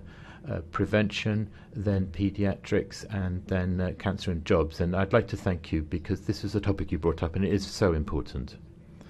You also mentioned European sovereignty. What we've been doing for over recent years is that we have managed to make greater progress than in many decades. We've had technical projects, we've had various projects, and I could list them. We've also made tremendous steps forward, technologically speaking. There is the European Commission's agenda on this, and we are building now this technological sovereignty agenda. Europe has often been thought of as just a market, and it is very important to accept that you've got this market and you've got these giants that have come in to upset our sovereignty. The Commission's been trying to deal with that, but we've got to put something forward. We've got to make an offer into that market, and sovereignty, if it isn't to have been purely vain during the COVID period, we've seen, in fact, that we've been able to collectively buy vaccines that no member state would have been able to do on its own. And I have said to the French people that I would not have, and the French government would have not have been able to pursue such a vaccine strategy were it not for Europe. And that's one of the elements of sovereignty. We bought, then we produced, then we exported, and we've been able also to donate. That is sovereignty. So there are very many concrete aspects of sovereignty, and I don't think it's something we should beat ourselves up about. Then, when it comes to economic and financial matters, we've got our sovereignty as well. We've got the European Central Bank, which has decided very quickly, politically, to voluntarily provide financing on the basis of that, starting in July, with a debate in Parliament. We've launched this whole debate on sovereignty, and we've decided to go with macroeconomic and investment choices to help relaunch the Europe economy. And I think this is something that has been done. We have acted. We need to go further. You also, Mr. Weber, mentioned Russia, and I quite agree that we have to act. And as you know, France itself tried to relaunch an active dialogue. And then with Chancellor Merkel a few months ago, we were pushing for a resumption of European dialogue with Russia. Unfortunately, we weren't supported in that by our colleagues, and we're going to get back to work on that. It's been very difficult, after all, to have a sovereignty policy vis-à-vis Russia if you're not talking to Russia. So we've got these sanctions in place since 2014, but that's not enough on its own. We've got a fairly complete agenda, and I've been trying to set that out with all these initiatives about how we're going to build this new stability order. Now, as I've said, we're going to have to construct the conditions for sovereignty. That's to say, more independence vis-à-vis Russia. And if I look at our oil and gas imports, we're not independent vis-à-vis Russia. We're not going to become that overnight. We have a lot to win with Russia, but we mustn't find ourselves in such a vulnerable position in the future. And that is a debate that we have to conduct. And in the light of that, it is quite clear that a climate strategy is going to be important. I'll come back to that. But I agree. I think the solution that I've got in my mind is that in the coming weeks we'll come up with a concrete European proposal. Now, on rights and values, I quite agree with what you say, and I'm just going to try and deconstruct some of that. We've got conditionality, and many of you have referred to that. The European Parliament quite rightly stuck up for the European Union's budget, given that there were attacks on European Union finances. Then the European Court of Justice ruled, and if we're going to validate that, then we're going to have to get the Commission involved, and the Commission set the terms for that, what we now have proposed and voted. Then we've got the procedures based on Article 7 of the treaty.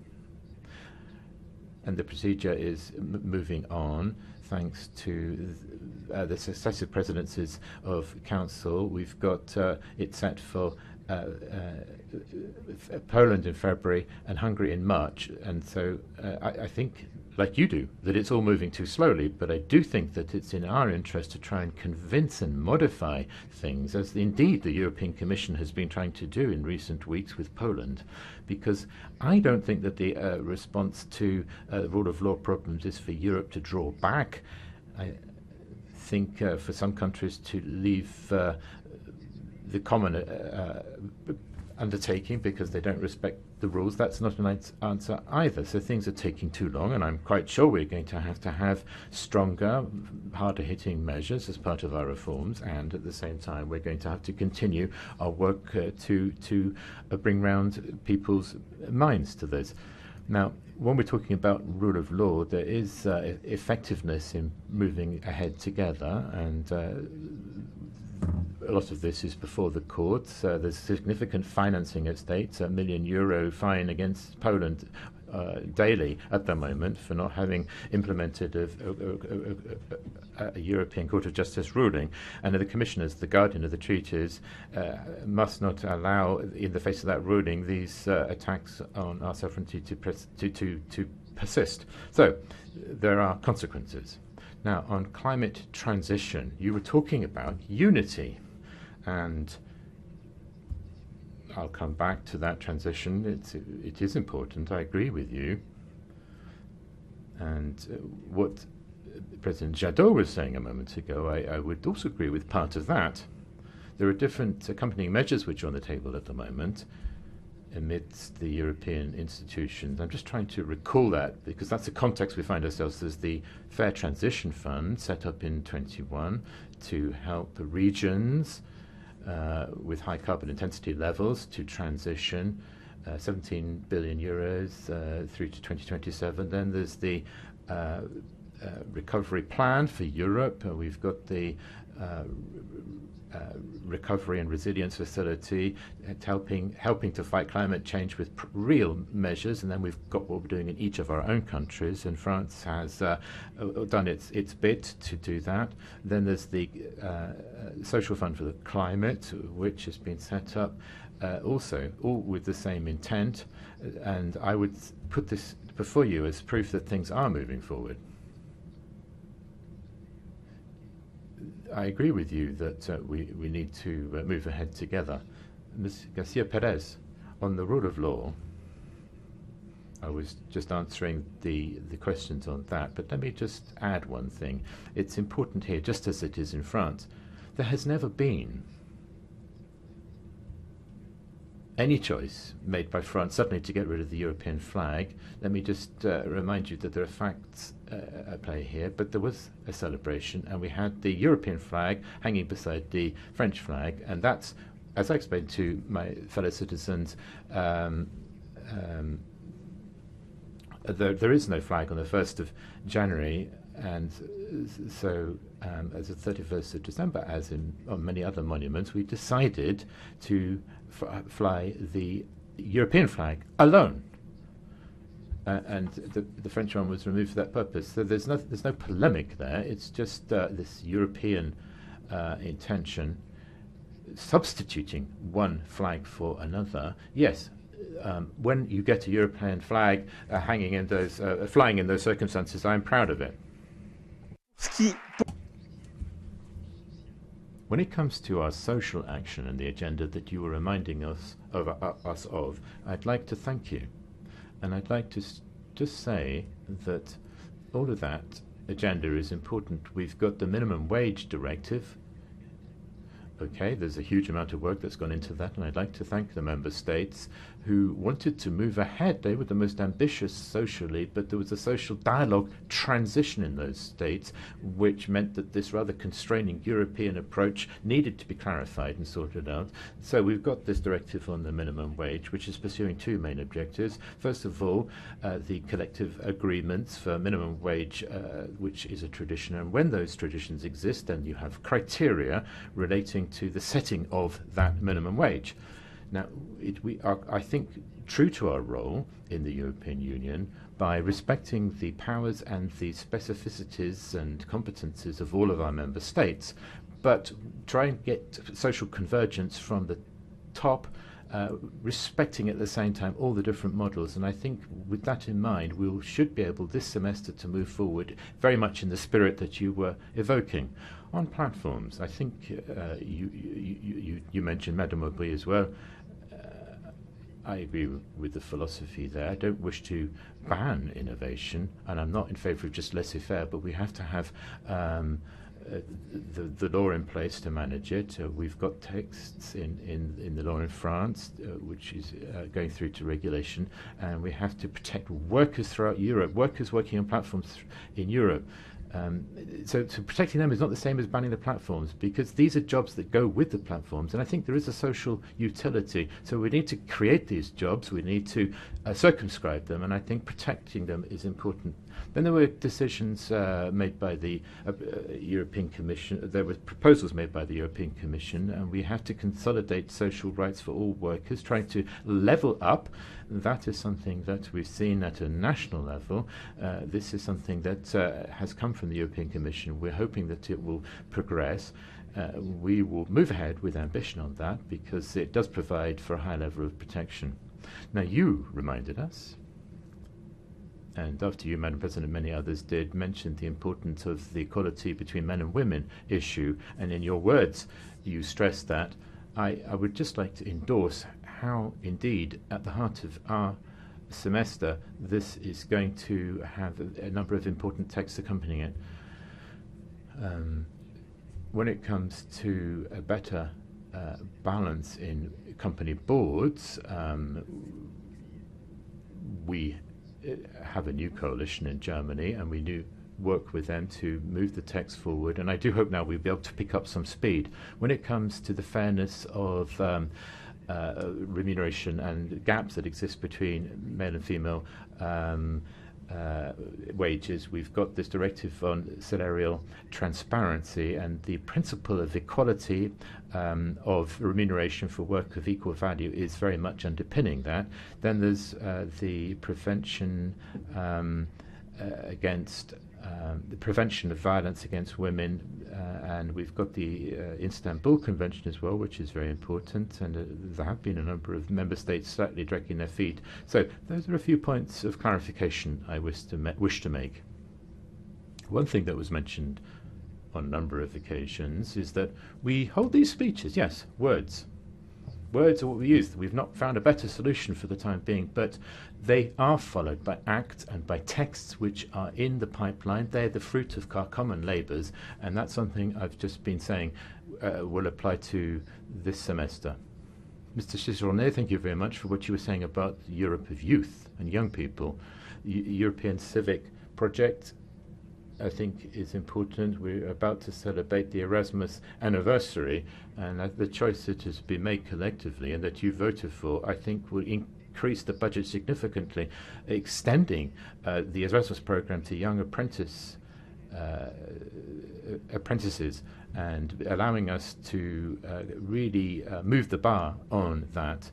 There's the Simon Veil Pact as well. I'm very favourable to that. It's got very specific consequences, which everybody is aware of, and this is something that we will support and hope to get underpinned in Council, getting a signature by all member states and all the institutions involved. Mr. Jadot. Yes, you were talking about being a president. You're speaking from your heart. You were talking as a president of a group, passionately. And let me now just come back over a few points. On the taxonomy of things, first of all. That's very important, and a choice has been made for different energy sources.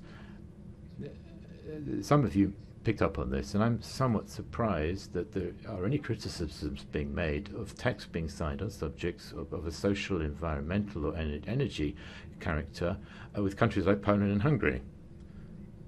What do we do? Just put the European Union on hold? No, we enter into a dialogue when we don't agree, and we step up to the plate, and when it comes to disagreements on principles that we hold dear with various countries, we try and move forward.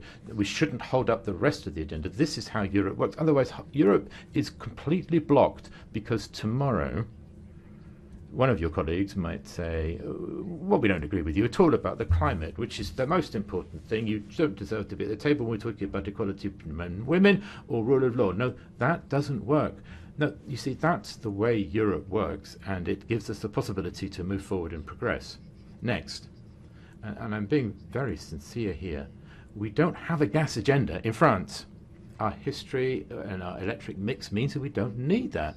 But looking at the scientific reality, and you were talking about precisely that, we don't, technologically speaking, have the possibility now to take intermittent forms and make them non-intermittent forms of the generation of electricity. Otherwise, we would make our supply, we would undermine the security of supply of energy, of electricity for our citizens. So we've got coal, gas, nuclear. And then we've got the renewables, and we're going to have to continue to develop them and go much further with them. And the day when we've got storage facility or storage technology available, we don't have that at the moment, and all the international experts have classified these sources of energy as non-intermittent ones. So we've got the science behind this, and I don't really think that the science could be challenged. The most polluting source of energy is carbon, and many countries still use. Is coal, and many countries still use them, and then gas. So trying to get out of coal, moving towards France, is helpful. That's not the case for France, but it's useful, and we're going to have to hold the hands of those countries that are moving from coal to gas. Now, when it comes to nuclear, and others have got this as a plank in their strategy, we've got to recognise that nuclear energy is a non-carbon energy, and that's a scientific reality, and that's why I think that the Commission text on this is a good text, because it's based upon science. And I would add that it's not just a matter of allowing Europe to realise its transition strategy. It's perfectly coherent with the sovereignty project, because we produce nuclear energy on our territory, and gas we pretty much don't produce anymore in our territory. That's a reality, and so this is in a context in which we're trying to electrify mobility. We're going to produce hydrogen, and whilst trying to bring down our traditional forms of consumption, was at the same time seeing an increase in the use of electricity, which means that we've got to have baseload, non-intermittent sources of energy. And I think, therefore, defending this text on nuclear, etc., is actually very much in line with protecting the environment and defending or protecting against climate change. Now, you were sort of laying down the law somewhat on one point, but let's be very careful. Mobility, yes.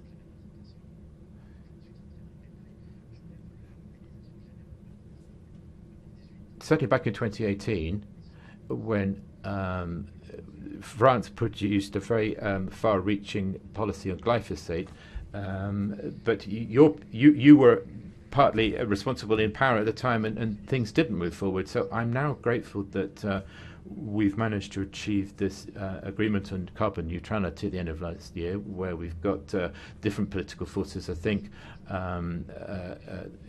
political groups, including yours, that were present, and France very much was leading the way on that strategy, and you cannot deny that.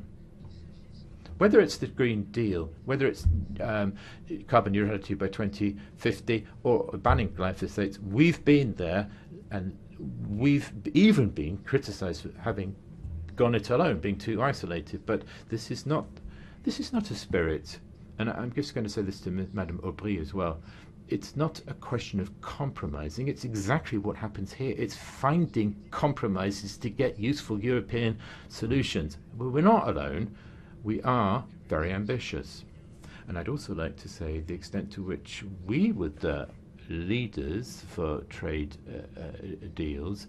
France was the country that was most opposed to the signing of new trade agreements and opposed Mercosur because of the lack of upholding of the Paris agreement. And what we said, well, there were two things. First of all, that it must be thought of Europe not signing anything which doesn't abide by the Paris Accords. Secondly, mirror clauses whenever this happens.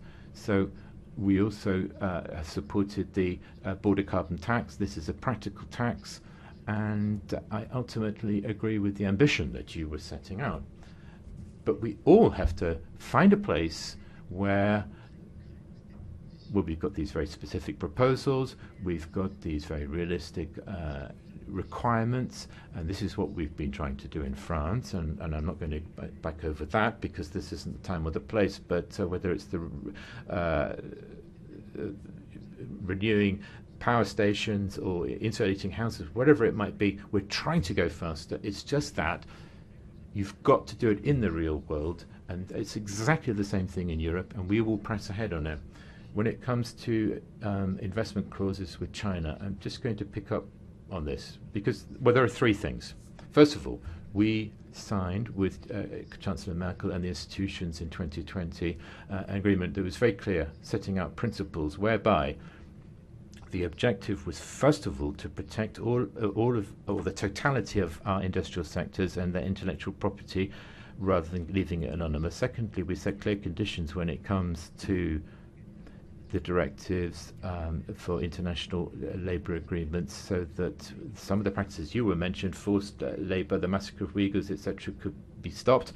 And really now the ball is in the Chinese court, and these are discussions which have been stopped for the moment, and we're waiting for the ball to be returned from the Chinese court, and we're waiting for the dialogue to resume so that sanctions can be lifted. And a number of members of this House have spoken exactly on that topic, saying that they have these sanctions imposed on China, and it is necessary for the dialogue to resume, for them to be lifted. Now, you mentioned, and I'm grateful to you for having put this in such clear terms, the humanism, the humanity that is behind all of these issues of migration, and that the people that are migrants are in great misery. And you expressed this with tremendous emotion, expressing the great seriousness of the situation we find ourselves in. In Calais, France,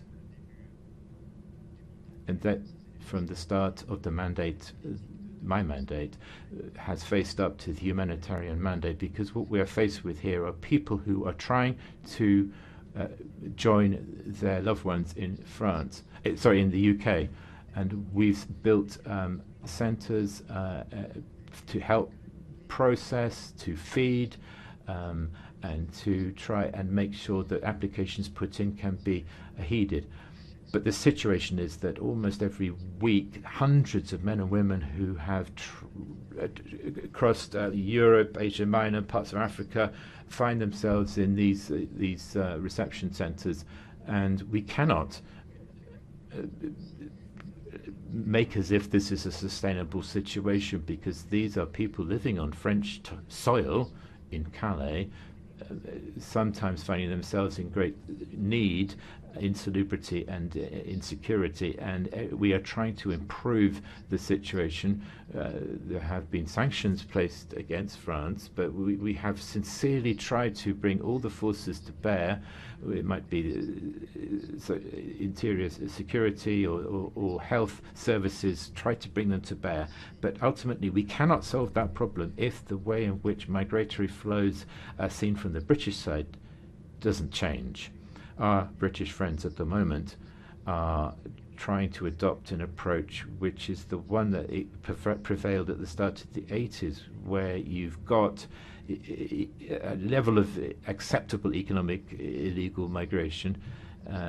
You allow people to work without papers because it's helpful for the economy, but that doesn't face the reality of migratory flows now. Secondly, there need to be legal, stable routes to be able to migrate to the UK, and this is a situation that we're confronted with. This is a dialogue that we need to pursue with the UK. It's a horrendous humanitarian situation, but that's the reality.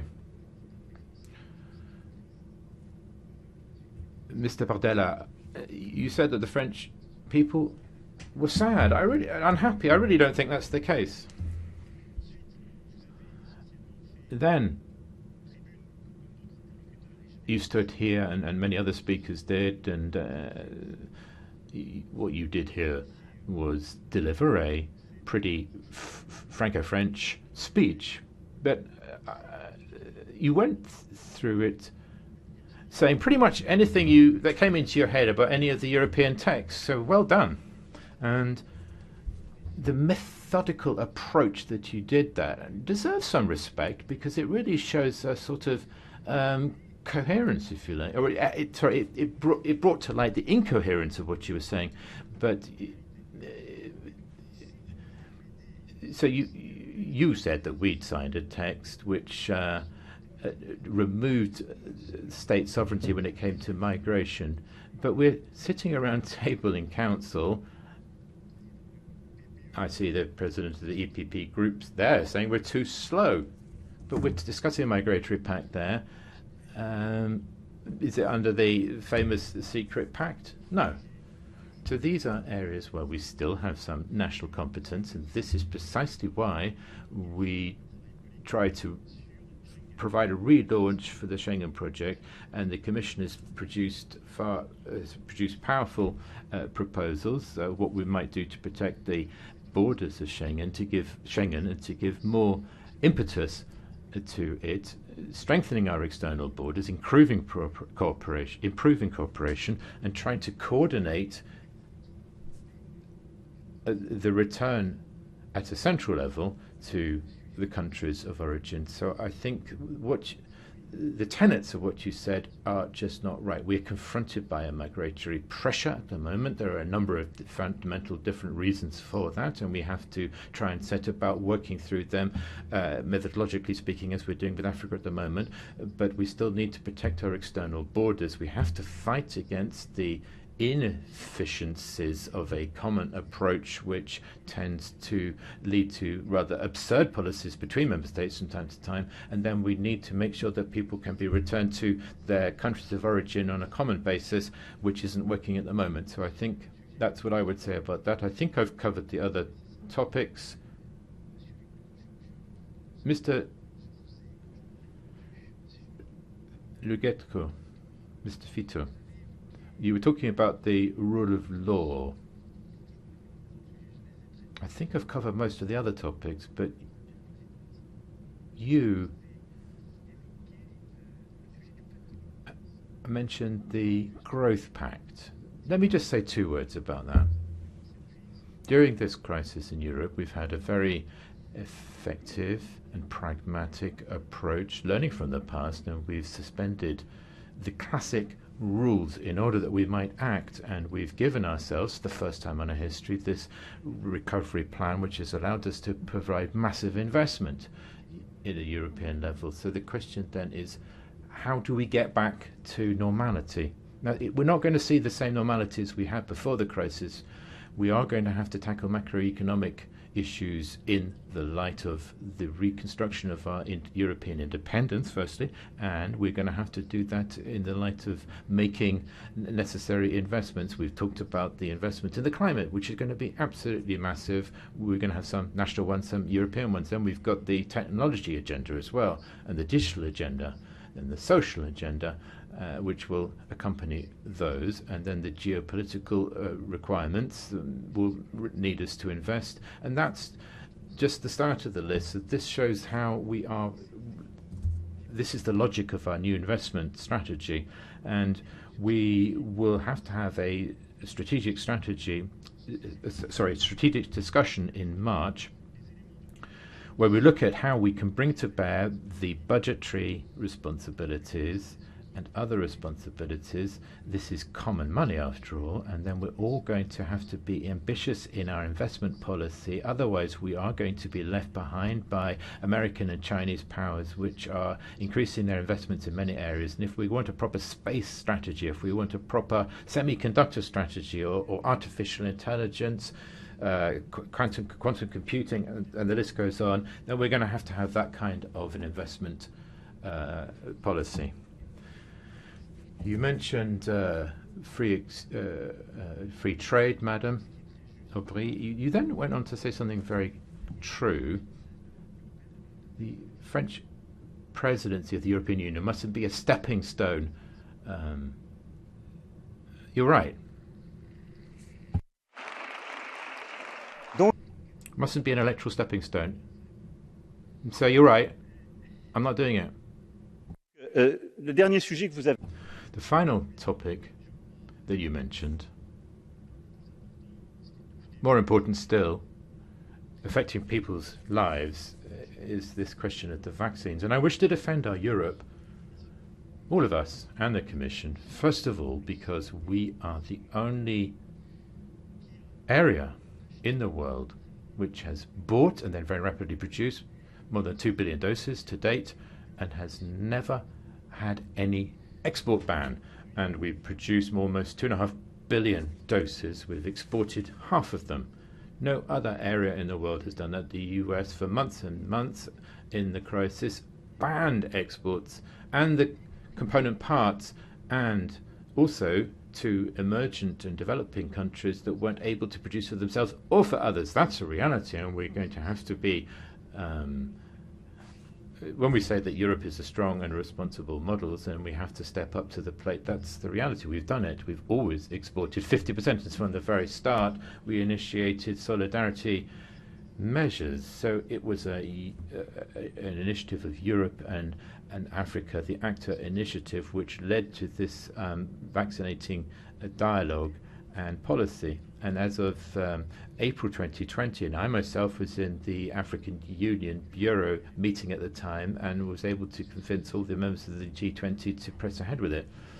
So the short-term priority has been donating doses.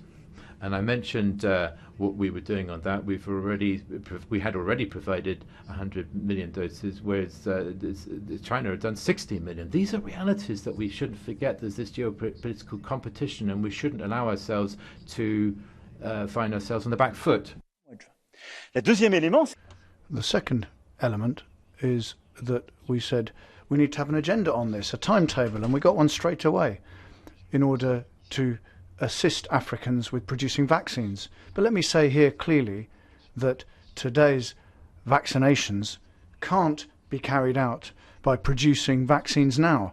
If you start producing vaccines in Africa now, you'll have vaccines available in 18 months or 2 years' time. You won't have vaccines straight away. So the priority for the vaccine that we've only had for a year was to ensure that we donated doses to Africa to ensure that they arrived and could be jabbed into arms. Now, what we also need to do is improve our work with UNICEF, because on the ground we've seen certain policies fail because of disorganisation. So this is something that we really have to work on. And the second point is that we shouldn't forget our support for primary health systems. African countries don't often have the money, sometimes have the money for primary health systems, and if they can't fund their primary health systems, it's very difficult for them to vaccinate people. We've provided bilateral assistance on vaccinations, but we can't let that take precedence over local health systems. They can't be left behind. In addition, Africa comprises 20% of vaccine needs in the world, and they produce 2% of global vaccines. So every time there's a health crisis in the world, a new wave or another crisis, pressure will arrive, because national and regional selfishness will reassert itself. So our agenda needs to produce vaccines on the African continent and in all the poorest and emerging countries. Last spring, for example, I went to Rwanda and to South Africa, and that's where we launched our projects on vaccines. And there's a debate on intellectual property here and waiving patents. Now on this, let me be clear. France was in favour of this, but it's easy for France to be in favour because we don't have any patents today, because it wasn't French pharmaceutical companies that found the vaccine, so we have no patents. I'm being honest here, but I'm not. But that's, you know, I can only do that. I can't be cynical here as French president. It's some of our neighbours who helped us to vaccinate our people who have the patents on these. But should we rip up intellectual property rights?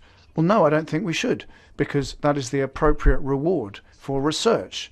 Men and women are behind these new vaccines. They need to be rewarded. But what we do need to do is ensure that intellectual property and patents never become something that undermines production. And it isn't at the moment.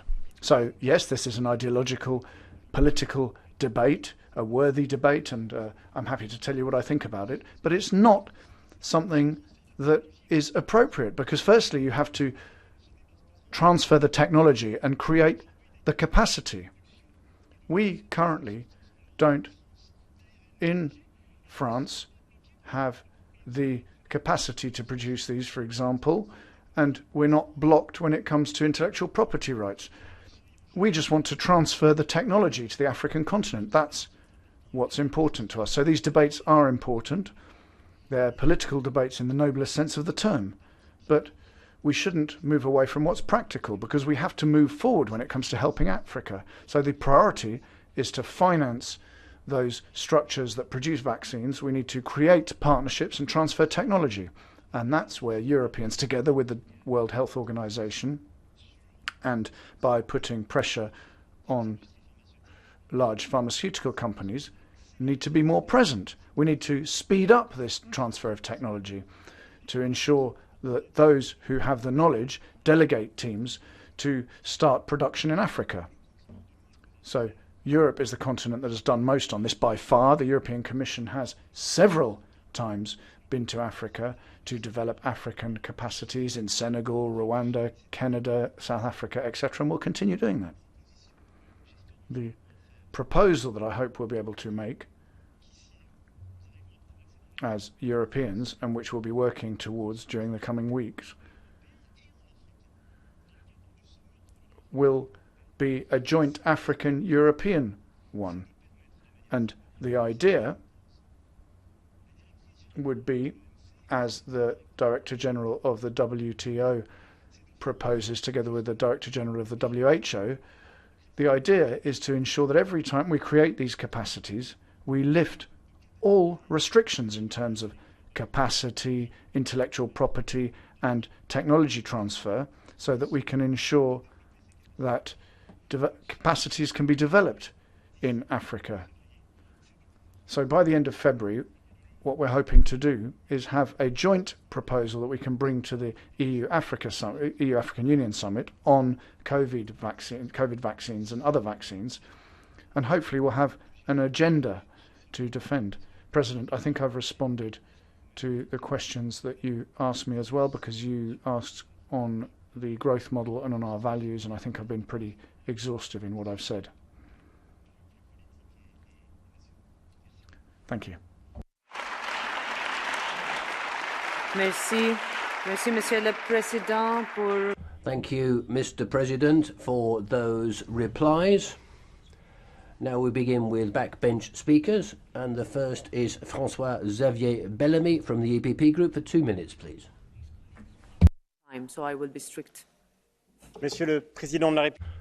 Mr. President of the Republic, you've made big promises, sir, but not many of us here really believe them, not just because the timetable that you put forward looks more like it's geared to your presidential campaign than the EU presidency, but also because you've contradicted yourself.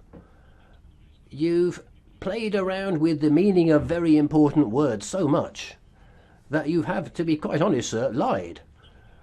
You say you want to get control of the borders of Europe, but yesterday you were saying nationalist leprosy was being used by those countries who wanted to protect their borders. You talked about this strategic economy, but France is importing coal and gas because you've undermined our domestic industries. You've said that the roots of Europe are crucially important, but where is the sap which is going to nourish these roots in the future? Europe is more divided and broken than ever. We're aware that your words are just there to disguise the inconsistency of your policies, deliberate inconsistency. Europe and its realities have become a huge contradiction, and that is embodied in yourself, Mr. President, and we are the people who have to sort it out. Our group, our delegation will do all it can to make these 6 months as good as possible for the countries of Europe, but that's not the issue anymore. The issue is to say to everybody in France, in Europe, who is watching, that another kind of policy is possible, a policy which takes people seriously, which makes action more important than slogans, and doesn't weaken Europe, doesn't believe that European solidarity is getting into excessive debt, that wants to trample people's liberties and freedoms underfoot in the name of respecting the rule of law, that respects the people of Europe and gets Europe respected by the major powers of the world. If you're just going to achieve that, that'll be a lot. And we will be able to work together with you to do that, and we need to help you because you're not going to do it yourself. Thank you, Mr. Bellamy. Our next speaker is Sylvie Guillaume for 2 minutes. Mes chers collègues, Monsieur le Président de la... Colleagues, President of France, there is no ambiguity here when it comes to your national position, but here you're speaking as President of the European Council rather than the French President. And because we're demanding, we want to see France make a positive contribution to the European project. Now, thinking about Italy, our former President David Sassoli, and the French presidency program, I think we can see that the good, the bad, and the rest is there. Now, the good things are useful for Europeans: border, carbon adjustment, tax, digital progress, etc. As Social Democrats, many of these things we agree with, and will be watching carefully to ensure that these things are implemented. But there's also a more brutal, tougher face: inequalities, poverty, the homeless, tax avoidance, tax evasion, instrumentalizing Schengen and migration. There's all that is either not in there or should be in there. And then there is a whole series of things that the French presidency simply wants to ignore. Climate ambitions, for example, the taxonomy or the principle of energy efficiency, economic governance and budget rules, or where the ambitions for major reform have disappeared. And when it comes to the rule of law, we understand that you're not going to criticize your colleagues in the Council. So we think, and also the Conference on the Future of Europe, which risks becoming nothing, like many similar initiatives. Now, it's really good to try and do everything at the same time. And you're trying to impose a sort of France plus vision on Europe. Europe can't be decreed, it needs to be built by respecting our assembly as well. Thank you. Minutes.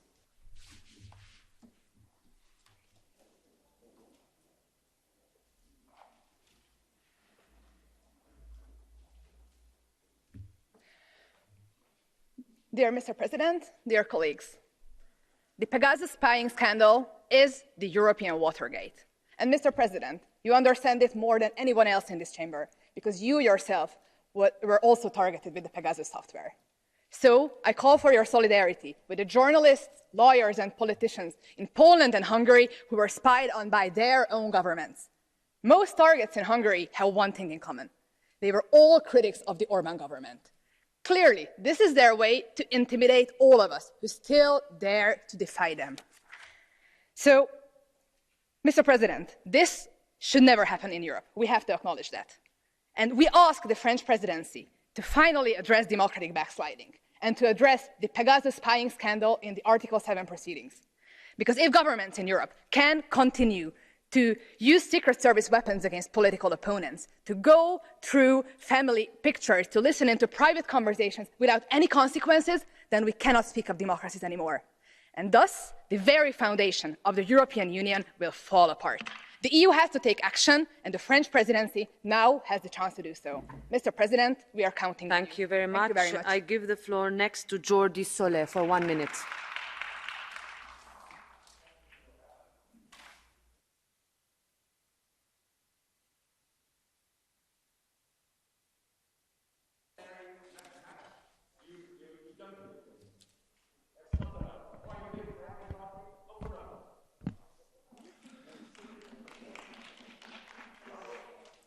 Monsieur le Président de la République. Mr. President, there are various different ways to make the EU stronger. One is to demonstrate full respect for diversity.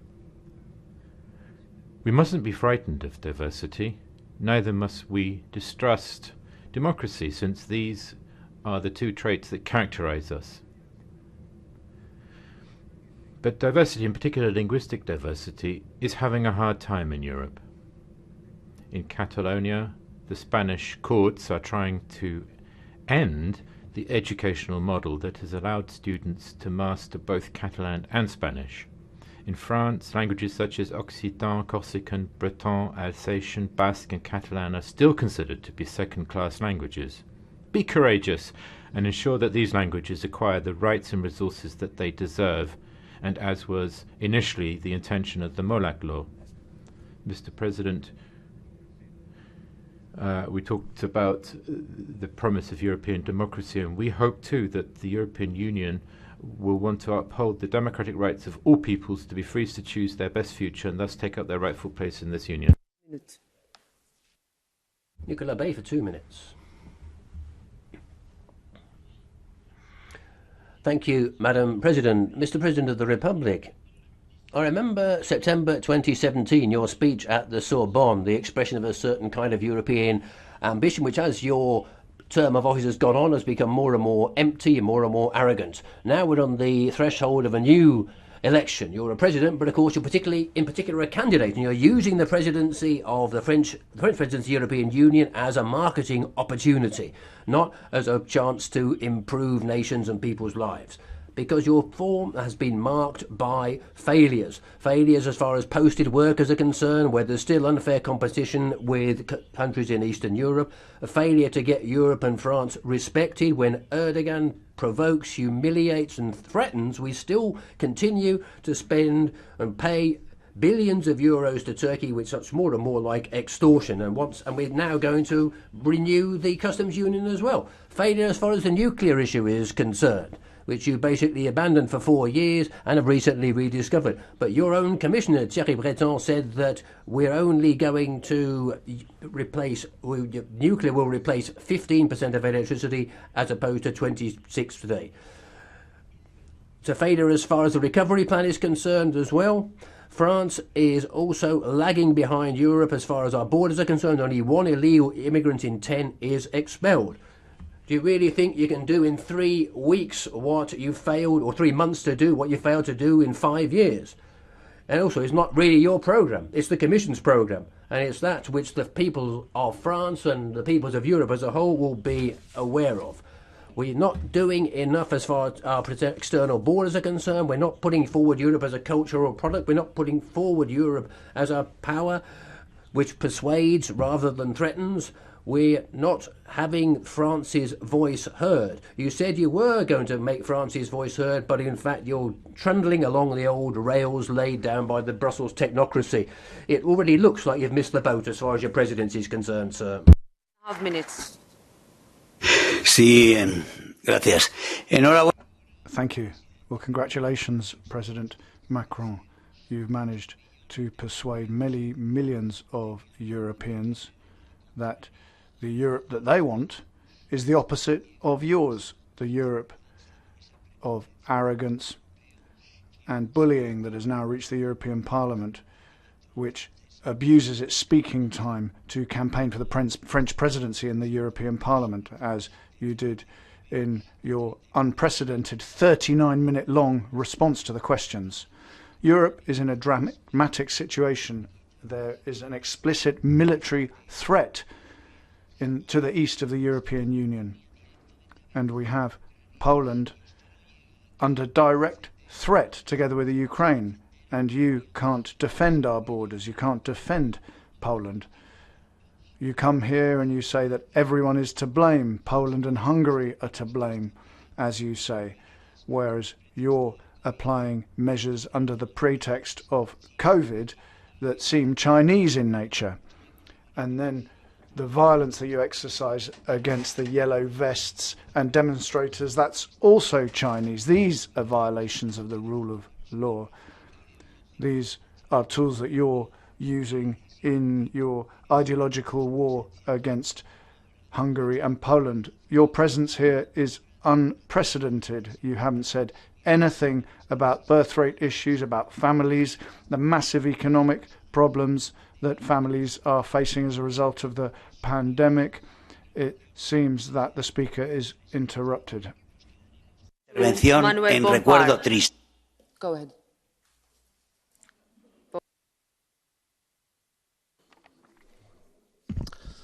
Merci. Thank you, Madam President.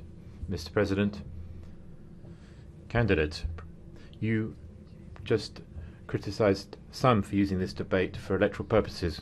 Was that in bad faith?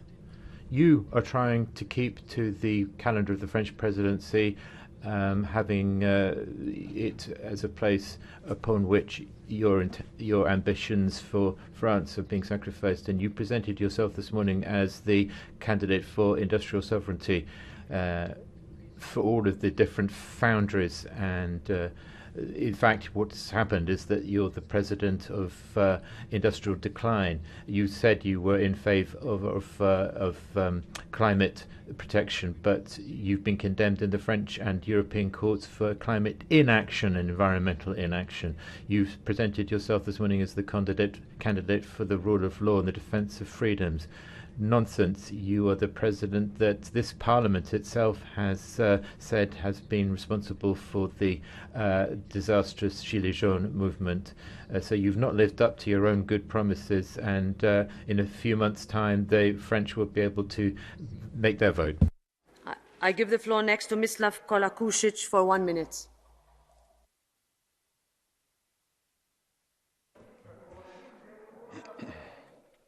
Poštovana. Dear Madam President, dear colleagues, dear citizens of the European Union, President Macron, considering the many limitations to human rights and citizens' rights during the pandemic in France, I ask you only one thing, and that is that during your presidency you do the exact opposite of what you did in France. On the other hand, you said today that you're proud of the fact that in Europe there is no death sentence. Tens of thousands of citizens died due to the consequences of vaccination. Mandatory vaccination is a death sentence, and at the same time the execution of a death sentence to many citizens. This must be the free choice of all citizens. Murder is murder. Those of you who don't know and you are not informed, you can read the WHO pages. Thank you.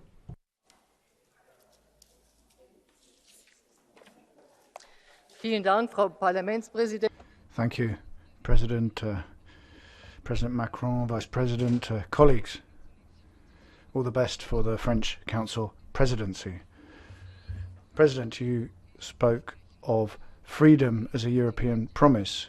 Freedom is the greatest achievement of our European Union, as is peace, and we need to ensure that we're a reliable partner in the world for that. There are problems, however.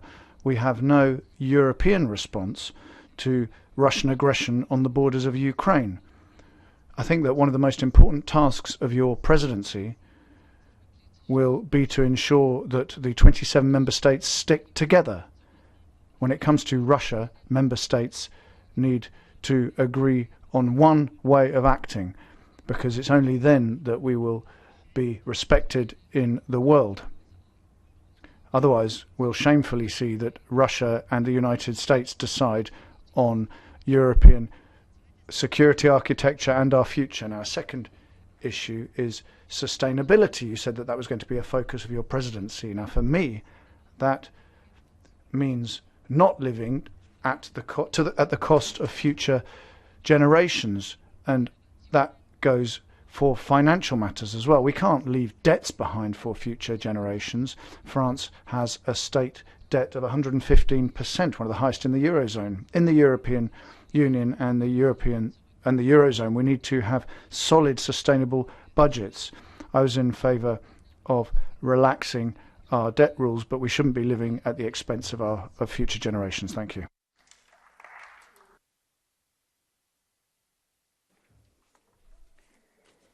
Grazie Presidente. Abbiamo imparato. Thank you, Madam President. We've learned that Europe becomes credible in the eyes of its citizens if it changes people's lives for the better, and it needs to have tools in order to do that. In the dark years of the pandemic, Europe did produce instruments, even inventing new ones that weren't thought of before. The way it's been distributing vaccines, which you mentioned yourself, Mr. President, and also the idea of the next generation EU. But that's not enough, of course. We need to look very carefully at the 6 months of the French presidency, because the work which has been carried out up till now needs to continue. We've given hope to companies who are trying to escape from the emergency, but we need also not just to continue doing that, but also to build further. We need to reform the stability cap, bring in changes to the tax system, and make certain the next generation EU is part and parcel of Europe. Put an end to austerity, even though some people in council want to do. That means putting a brake on growth, which is more sustainable in environmental terms and more fair in social terms. That's not the kind of Europe that you mentioned. Thank you. Next is Luis Garicano for 1 minute. Monsieur le Président, as you said, Europe rules, you argued with Mr. Draghi very persuasively in the Financial Times. The existing rules are neither credible nor counter-cyclical. Moreover, as you just argued, the new rules must allow for increasing investment in climate. So we need to invest an additional 1% of our GDP to fight climate change. How to do it? My proposal is to sidestep the existing system and build a parallel one. After all, as the German Finance Minister, Mr. Lindner, said recently, the existing rules have shown that they can be flexible. An opinion by the Commission could entrench that flexibility. So the new system would have two pillars. The first would be a climate investment fund that would provide new loans and grants to member states that comply with the new counter-cyclical expenditure rule. The second pillar would be a new European independent fiscal agency that would ensure that only countries that comply with that independent fiscal, with those counter-cyclical expenditure rules, have access to the fund. Mr. President, as you can see, this is inspired by our historic Recovery and Resilience Facility, which we approved last year, and I hope we can make history. Thank you very much, Luis. I give the floor next to Vice President Hautala for 1 minute.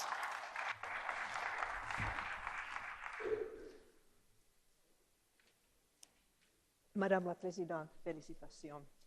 Monsieur le Président, en 2010... President, congratulations. Now, in 2017, something happened. Paris put businesses on the path to sustainability, and the law on that was an important step. Now it is time to establish those rules at the European level to ensure businesses are sustainably managed, as are their supply chains. Investors are looking for clear and transparent rules on sustainability of businesses as well. So we need a systemic change here. Is Paris ready to produce a Brussels effect now, after the Paris effect on the sustainability of businesses? Will the French presidency make rapid progress on the file on the governance of sustainable businesses. Thank you. Moiten for 1 minute. Frau Präsidentin, Herr Staatspräsident Macron. President Macron. Now, we know what one of the main aims of the French president should be, but it's clear that progress on growth can only be achieved if we have accessible and payable energy provision. That's a crucial point. So we have to welcome clearly the fact that you, President Macron, unlike other heads of government, actually are facing reality and recognise modern nuclear energy. Climate change and at the same time a good standard of living can only be achieved with modern reactors. It's a question of reason and we expressly welcome that. But there is quite a lot of lack of reason behind another of your points. You want to bring about growth in the form of joint loans and extend competition rules and actually maybe completely get rid of them. That's not acceptable and it's crazy in macroeconomic terms. With such plans, you will not be creating progress or growth, but you will rather be leading the EU into a further financial crisis which should be avoided.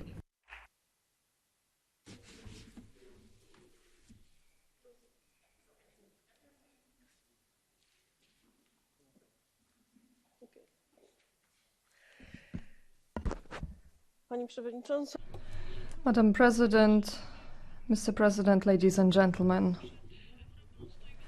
Europe is facing many challenges. We are now going through multiple crises and the French presidency will definitely not have an easy time ahead of it, but we are hopeful about this. We do hope that we will be able to tackle all these crises. Having in mind the good of the Europeans, we should define our priorities. First of all, we should say what is most important for us. Mr. President has presented to us a very ambitious program of the presidency. However, it seems to me that what we should do first and foremost is to define the key points we will be referring to in our debate and that we will be searching unity about. Europe today needs unity. Europe needs stabilization and good solutions. A debate and not mutual accusations or attempts at discrediting a certain country or a political group only because it holds different views from all the others, from the majority present in this room. This is the time of unity in Europe. It's very difficult to build unity in diversity, but this is the strength of Europe. This is how it was formed. There is nothing more important than energy crisis, the poverty among Europeans, and the security of Europeans. These are real challenges. This is the life of Europeans today in our countries. That is why we should focus first and foremost on this. We should help them tackle those problems. I do hope that the French presidency will go in that direction. However, to end my speech, I need to say something about the rule of law. Every time you challenge the rule of law in Poland, I need to speak as a former prime minister who had the opportunity to talk about this also with the President Macron. Poland is a country of rule of law. So the voices coming from Budapest or Warsaw are exactly as valuable as the ones coming from other. For 1 minute.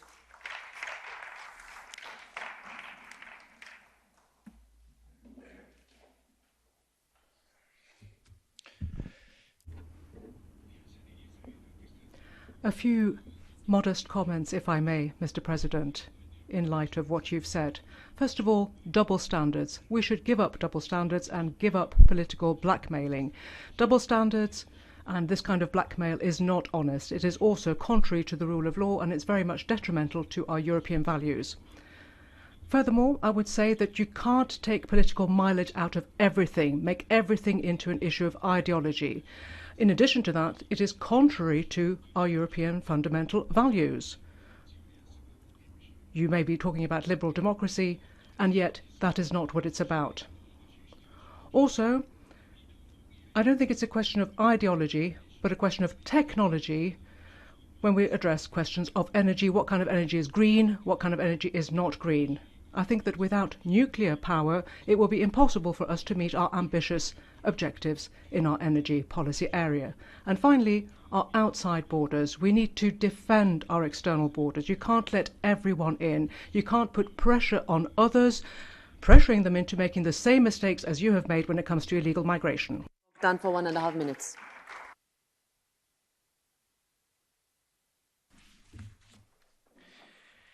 Excelența voastră, domnule președinte. Your Excellency, Mr. French President, Your Excellencies, let me say first and foremost that Romania owes a lot to France from the 19th century. From Edgar Quinet and Jules Michelet, who were friends of Romania and supporters of Romania, to Napoleon III, without whom we would have had no dynasty. Without France, the modernization of our country would have taken longer, and we thank you for this. Henry Berthelot called Romanians family and reorganized Romanian army, which helped us protect not only our territory but our national identity. Over the past 20 years, France has always stood by us regarding EU accession. Thank you for your support, Mr. President. Once again, you play an important part for us, and you carry on the tradition of friendship, and you become our advocate in terms of the accession to the Schengen area. Since 2011, we have met all the accession criteria, but our accession to the Schengen area is politically blocked. We are kept at the door. Unfortunately, this unfair situation towards us gives rise to extremism in my country. Last year, Romania was the exception, the positive exception. We didn't have any political parties hostile to the EU, but the tables have turned now. And what is happening now fuels anti-Western opinions. We are now becoming a breeding ground to anti-Semitism and the far right. We Romanians ask for your help and are counting on you, because as history... Madam President interrupts the speaker. Mr. Bogdan, issa ngħaddi l-kelma lil Alex Agius għal. Now I give the floor to Alex Agius-Saliba.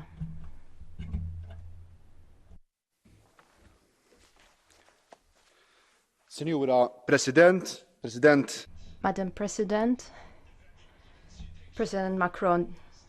The COVID-19 pandemic. It is vital to continue financing the recovery and address the social and employment-related challenges resulting from the pandemic, and support our workers, our businesses, in the move towards a more solidarity-based, digital, greener and climate-neutral economy. I welcome the Presidency's programme, but I wish to see more priorities driven by a reinforced commitment to promoting sustainable growth and policy actions that deliver for people and for our workers, that build stronger European institutions based on solidarity and social progress. I am happy with the Presidency's focus on social inclusion of vulnerable people, such as persons with disability. Still, more concrete commitments are needed to unblock the current Anti-Discrimination Directive. I also welcome the Presidency's priorities when it comes to employment and digitalisation, but was disappointed not to see anything on teleworking and on the right to disconnect. Last but not least, I hope that after 10 years we can deliver European citizens a European Charter. Thank you. Next, I give the floor to Ilhan Kyuçuk for 1 minute.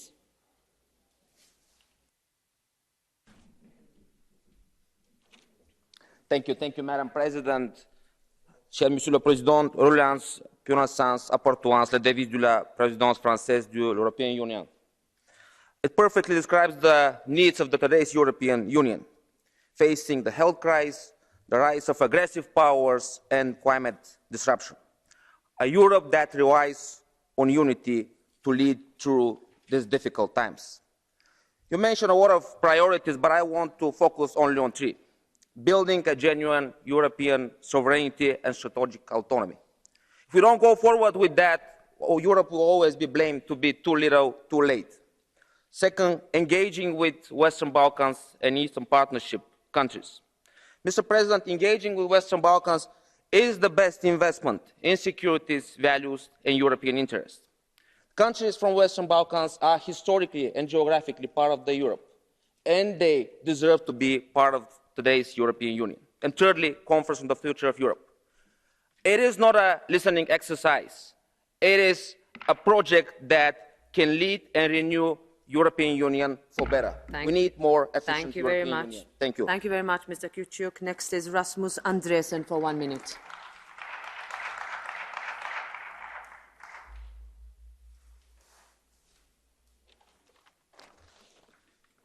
Ihre Ratspräsidentschaft, Herr Präsident.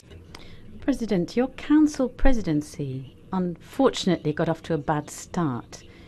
You've been lobbying for the French nuclear industry, and therefore there is a threat to the energy industry. It's wrong to focus on nuclear energy, and it's wrong to include it completely. There are much more environmentally friendly and cheaper alternatives to nuclear energy, which would make us climate neutral. We need a French presidency which will bring us together over the next months, rather than putting French industry above the general well-being. You have the chance of looking at the Conference on the Future of Europe and making it a genuine success. But the time for just declarations is past. It's good that you said that on the right of initiative of the European Parliament you would fight together with the German Parliament, but don't leave it at that. You need to ensure there is greater transparency in the Council and ensure that we have European law with transnational force. Thank you.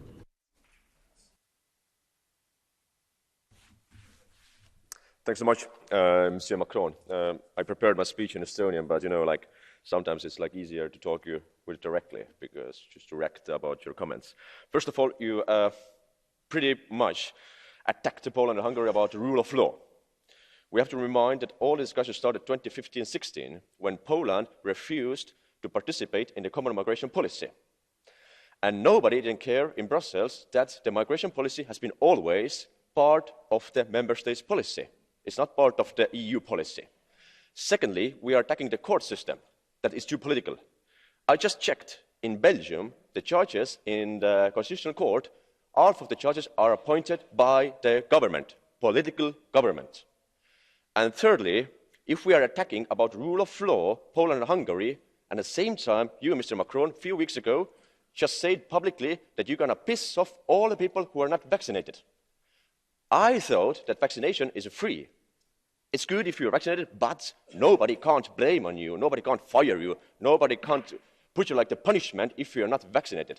It's the freedom of choice, and we are Mr. Europe, Madison. not China. Thank you you so much. Onorevole Nicola Procaccini, per un minuto adesso. 1 minute now. Go ahead.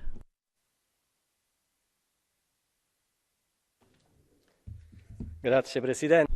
Thank you, Madam President. A confederal Europe with common goals for foreign policy, for the economy, for the culture, for defence, but which doesn't violate the sovereignty of the nations making it up.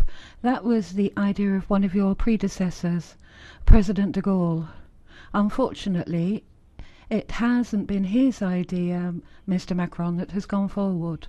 My group and I will fight democratically but firmly against a European superstate which reduces our nations to minor administrative entities dominated by a faceless bureaucracy. We also refuse the hypocrisy of wanting to tackle illegal immigration by closing internal borders so nobody can move from France to Italy, but at the same time imposing on Italy and states of first entrance the need to keep their borders open to the outside world. Europe will never be one state. It is a civilization, though, to be loved, to protect, and to hand down to our children, which is what we're fighting for. The program of the French presidency looks at a question of armament and European military with the involvement of the Greek government, and it's looking at areas of huge geostrategic importance. This is a risk, therefore, for the European Union, and its links with China in the Indo-Chinese area as well. And basically, we're only looking at the question of the French presidency in terms of capitalism. Peoples are fighting the pandemic throughout the EU and suffering its consequences, but the French presidency is further undermining the situation and its effects on health. So we have to pull together to face the increase in prices, which is a result of a liberalization of energy. We have to look at the question of digital rules. We have to look at the question of teleworking. And the President interrupts.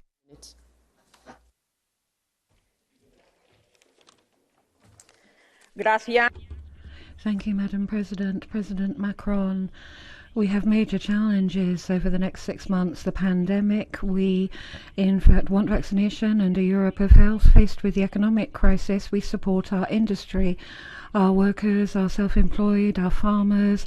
We therefore need to effectively use the next generation funds to modernize the economy and jobs. We need controlled transparency and correct and rapid disbursement of funds. It's unacceptable for governments like Spain to not have disbursed half of the funds of the EU for 2021 when we have the highest unemployment rate in Spain. President Macron, Europe is inexplicably absent internationally. You didn't mention Latin America when that should be a strategic area for Europe. If we don't pay attention to it, other actors who don't share our values will take our place. International policy, as you know, empty seats don't exist. Let's recover and let's reinforce our role in the world. This is Helen Fritzon for 1 minute.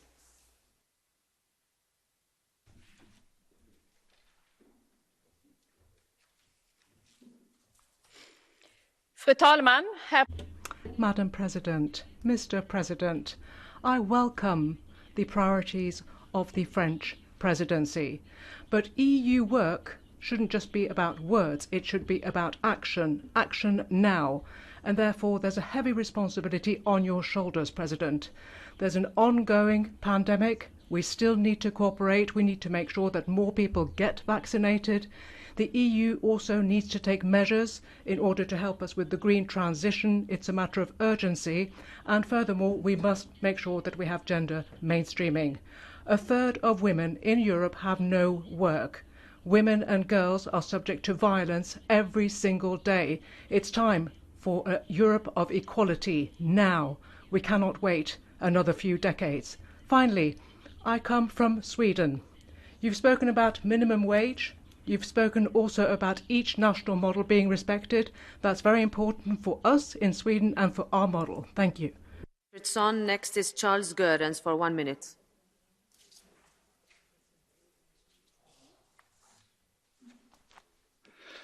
Madame la Présidente, Monsieur le Président.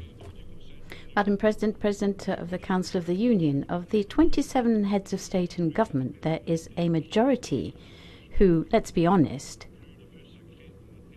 have not really gone too far in promoting European integration. Those who play politics when it's time to do it, and let's also not forget the question of the rule of law, that those people seem to try to make people believe that President von der Leyen, Moscow and Brussels will be the same thing.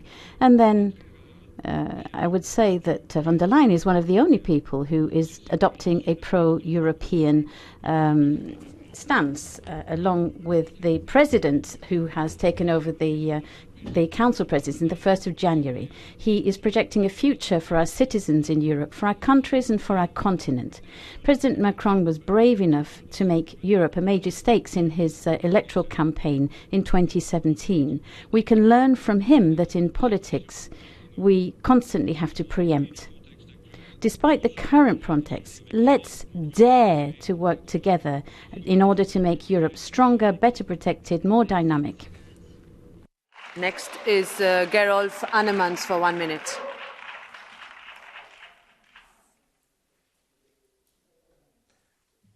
Meneer de president, ik kan me dat... Madam President. President Macron, I can understand clearly that for the French presidency of the Council, the presidential elections in France are also going to be important. And there are subjects that will not satisfy everybody, and this will have an impact on debate in general. And I'm afraid that's the case for the whole of the European Union. Quite clearly, you are going to use the presidency of the EU for domestic political purposes, and I'm worried this will have an impact on French presidential elections. You'll be imposing your vision on the legal system of the EU, this Jacobin system that you want to impose on all of the European nations, a kind of federalism, or as we saw with the agreement with the German government, this kind of German federation, which actually is leading to federalism, European federalism. If that's your vision, I cannot say I agree with it, and on behalf of my group, I will be opposing that. We have to try to keep up with the time. I apologize. Go ahead, Martin.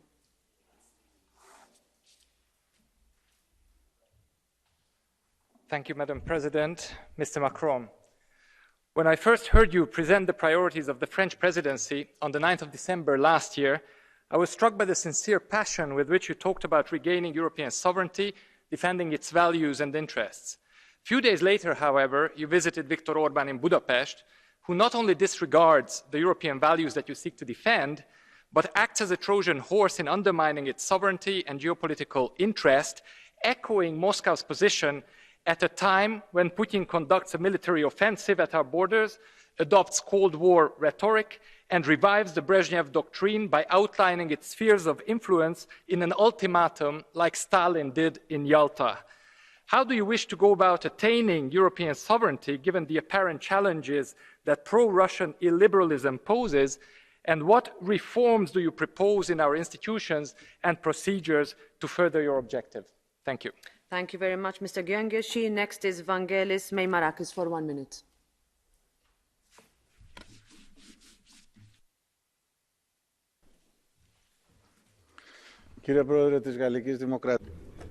President of the French Republic, I wish you the best of luck, because the challenges that the French presidency is called on to face and the crisis in Europe and the entire world are unprecedented and cover many dimensions. The question of migration faced by the countries in the south, particularly my country, Greece, and also the need to strengthen the external borders of the EU are basic aims of the French presidency. We will all work together over the next 6 months to achieve those aims. I would like to stress to you that today we've also received the Rafale planes in Greece to help strengthen and protect our borders. So the aims of the French presidency match with many of our challenges, but we have to try and address the crisis through European policies which will stand the test of time. So the changes which you are aiming to bring about in the French presidency are also a clear message to those who are facing us. Thank you. For 1 minute.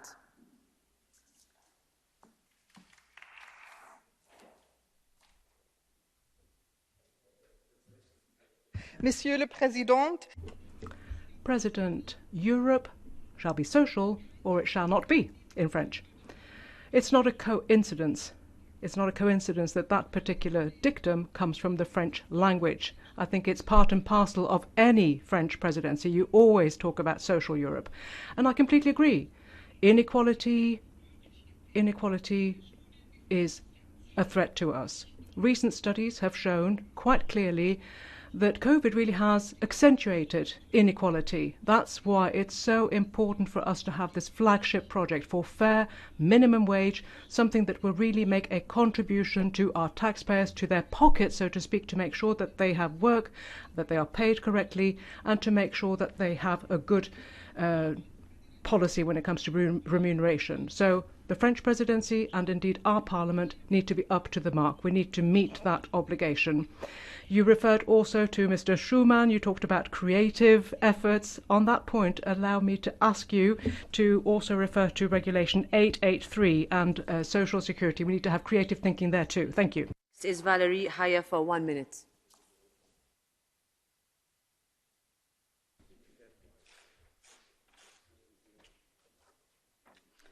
Madame la Présidente, Monsieur le Président. Madam President, President of the Republic, welcome to the hemicycle. Colleagues, we're here not at the National Assembly or in a campaign meeting. We're at the European Parliament, here to change the life of Europeans, not just to speak out as campaigners or in this hemicycle without having any answers to our questions. Some people here, though, clearly haven't understood.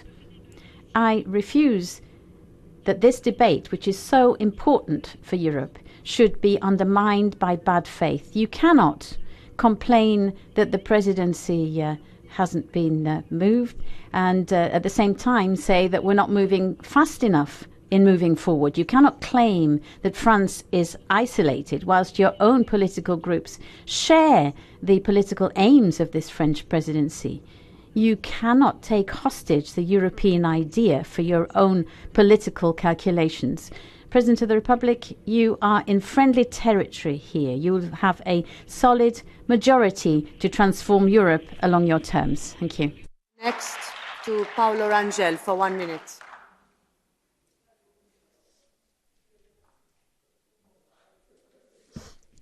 Thank you, Madam President. Monsieur le Président, je souhaite... I would like to wish every success to the French presidency. Your speech highlighted two shortcomings. Reform of the Schengen Agreement. You mentioned external borders, rightly, but with the pandemic, I think the internal borders are also put in a crisis situation. We have a Schengen space which has been scattered, and I think the question we have to ask is, what is the vision of the French presidency to re-establish freedom of circulation in the internal Schengen area and not just at the external borders? I didn't hear any ideas from the French presidency either for the future of economic and monetary union. Investment was mentioned, but not a roadmap for the future of EMU. There were a lot of words, good intentions, but no action. Monsieur le Président, in your speech you mentioned Mr. Pessoa, the Portuguese poet. If I can respond by saying Molière, you have to be flexible. Inaudible, I'm afraid. Mr. Belka, 1 minute.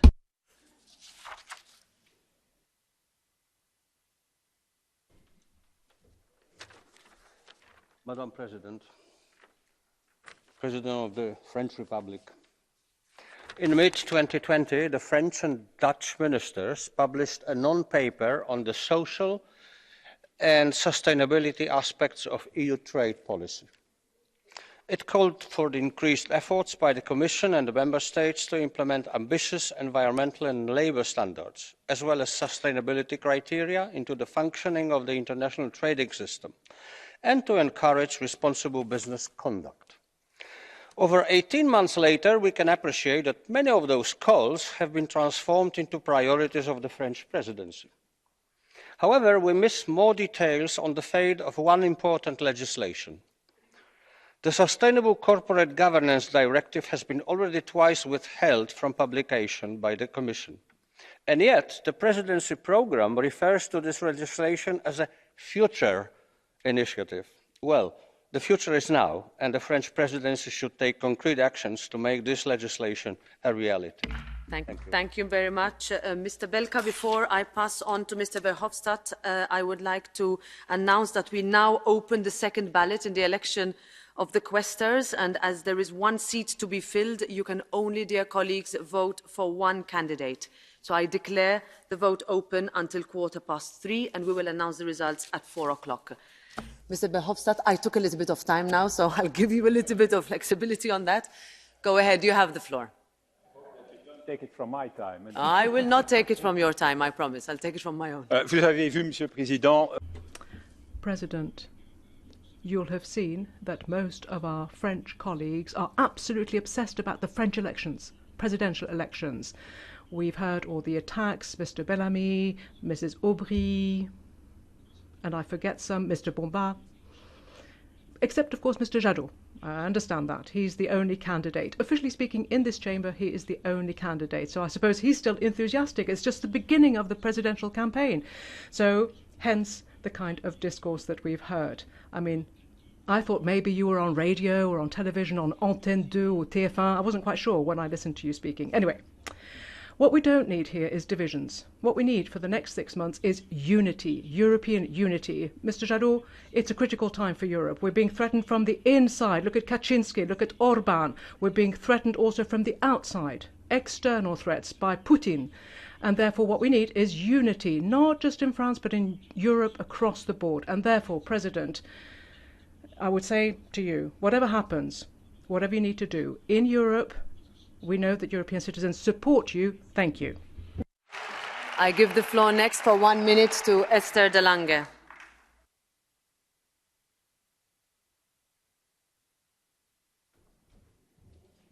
Thank you, Madam President. And first of all, congratulations to you. It's an absolute pleasure to have you and to have a woman once again at the head of this institution. Let me also thank the French President for his committed, passionate and pro-European speech, as we have come, of course, to expect from this French President, and I thank him for his European commitment. He has stated at the beginning of this year that the French Presidency must be a turning point for Europe. But let me be clear, only ambition and commitment are not enough. We also need credibility. Et dans ce contexte, Monsieur le Président, je me demande... And in this context, Mr. President, I wonder, as I'm sure many do, if your budget policy, your public spending, are really in the interests of France and Europe, or rather in the interests of your own re-election campaign. Have had to address the economic fallout of the COVID crisis. And the EU, you mentioned it, took the historic decision to establish its RRF. And yes, we need to have a debate about the smartest way to shape and apply our budgetary rules. But even before COVID, France has never breached budgetary rules as much as during the first year of this president's mandate. Europe, Mr. President, first and foremost needs a France that is ready for reforms so that we can build this stronger Europe together. Thank you very much. Thank you very much, Ms. de Lange. I give the floor next for 1 minute to Aurore Laluc.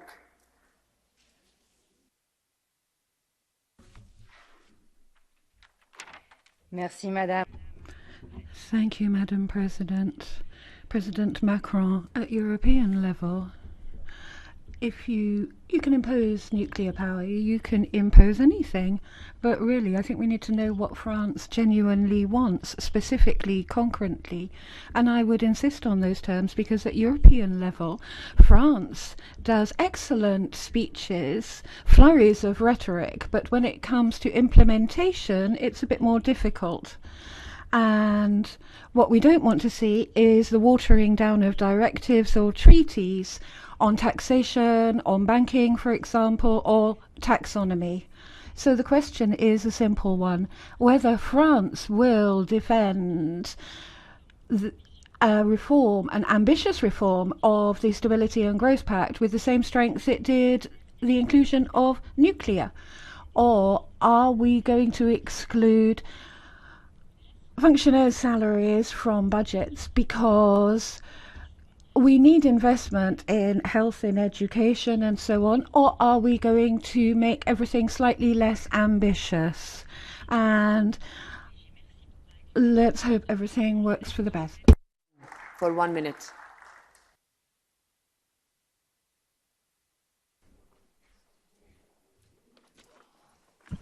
Madame la Présidente. Madam President, Mr. President, do you really believe that these three promises, democracy, progress and peace, do you really think that this can happen if Europe doesn't become an opportunity for all, with all the people who live in rural areas, millions of them? You know, they can't just cross the street in order to get a job or to have access to a hospital. Sometimes they have to travel a long distance, and indeed they have to pay a price for that, which is increasingly high for transport. So what are we talking about here? Are we talking about rerouting democracy? Are we talking about abandoning people? We need to make sure that people have an opportunity to improve their livelihoods, their families. We see, unfortunately, that Europe is all about giving advantages to those who already have assets, who have opportunities, who have contacts. What is the absolute priority of your presidency, President? You haven't talked about 5G, you haven't talked about public transport, not a word on that, not a word on farmers either. I think that all European citizens should be respected, whatever their colour of skin, whatever their beliefs, whatever their origins, wherever they might be geographically speaking. So we need to make a promise of social democratic progress, and that should be an opportunity for all. Thank you. To Agnes Jongerius for 1 minute.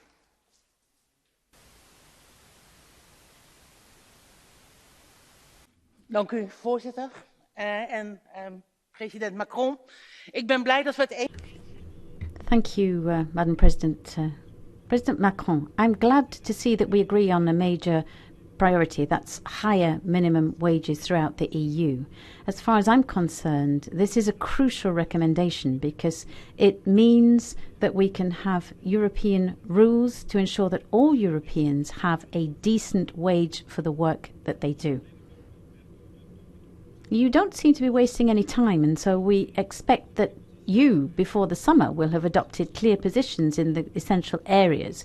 For example, the adjusting of the objectives 55, and you take positions on that. Gas, nuclear energy, you say that they're sustainable energies. Well, our Green Pact should not be brought into question just to gain political points. To conclude, child labour, poor working conditions, unacceptable wages, these are realities we have to combat. It can't be delayed. Proposals have to be made in specific terms so that we can face up to our common responsibilities, and we need a clear council mandate on this front. Thank you.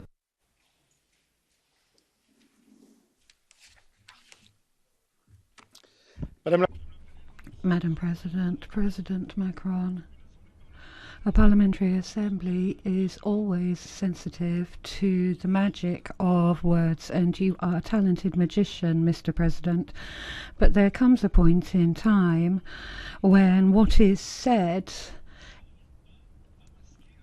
doesn't hide ambiguities and contradictions anymore. So there are those who believe the president today, who respects the freedom of peoples, their sovereignty, that's the word that you used, and the other president who for 4 years now has been theorizing about a divide which is presented as being irrecuperable between the populists, who are bad authoritarians, and on the other hand, the progressive, virtuous progressives who are federalist.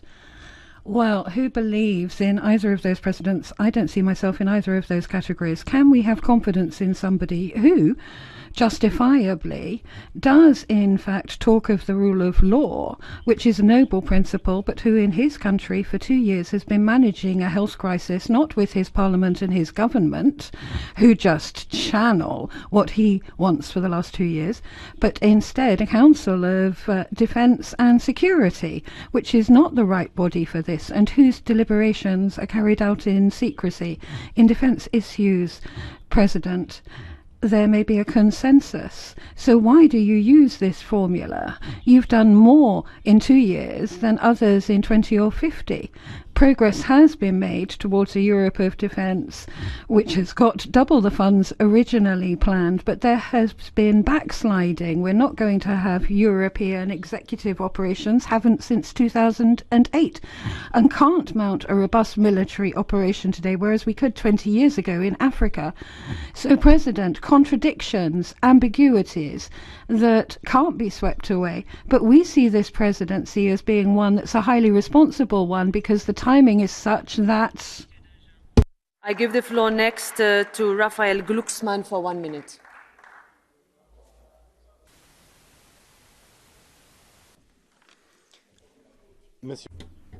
President, sometimes crimes can be so big and criminals can be so powerful that they can't find room in a long speech. You talked about human rights, generally speaking, but you ignored the worst crime against humanity of today, namely the eradication and the annihilation of the Uyghur people. What is the point in all this if we don't defend them? We have millions of human beings who have been put into camps. To be courageous, to be strong, is to stand by the side of those who are weak, not just those who are strong. Otherwise, we are being cowardly. You have Nike, Zara, Volkswagen, they actually are multinationals who benefit from this situation. This is slavery. This is markets. Courage would mean standing up for the hundreds of thousands of young people who would like you to act. The only time in your mandate when you talked about the Uyghurs was when you said France cannot do anything on its own. Only Europe can act on this issue. Now you are at the head of our union and still I hear not a single word about this crisis. That's the problem. We know the principles. We know human rights. We defend human rights. What we're lacking here is courage. Courage to actually stand up for these rights vis-à-vis a powerful opponent. Thank you for all the contributions. I now give the floor to Vice President Šefčovič on behalf of the Commission.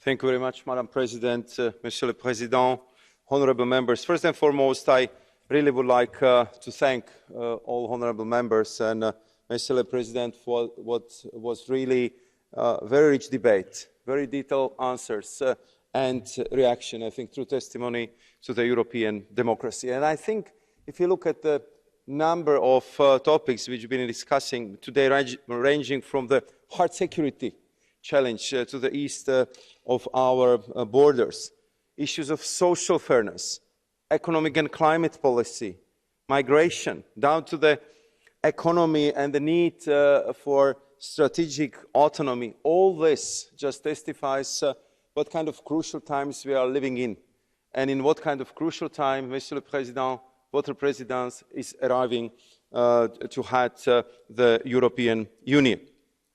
Therefore, allow me just one personal point on the issue where we are now and where we have been 5 or 6 years ago, because sometimes I think it's worth to recall, to remember how was it. And I remember it very vividly, because at that time, we've been very much worried also in this House that it could be some European, anti-European wave sweeping across our countries, across our European Union.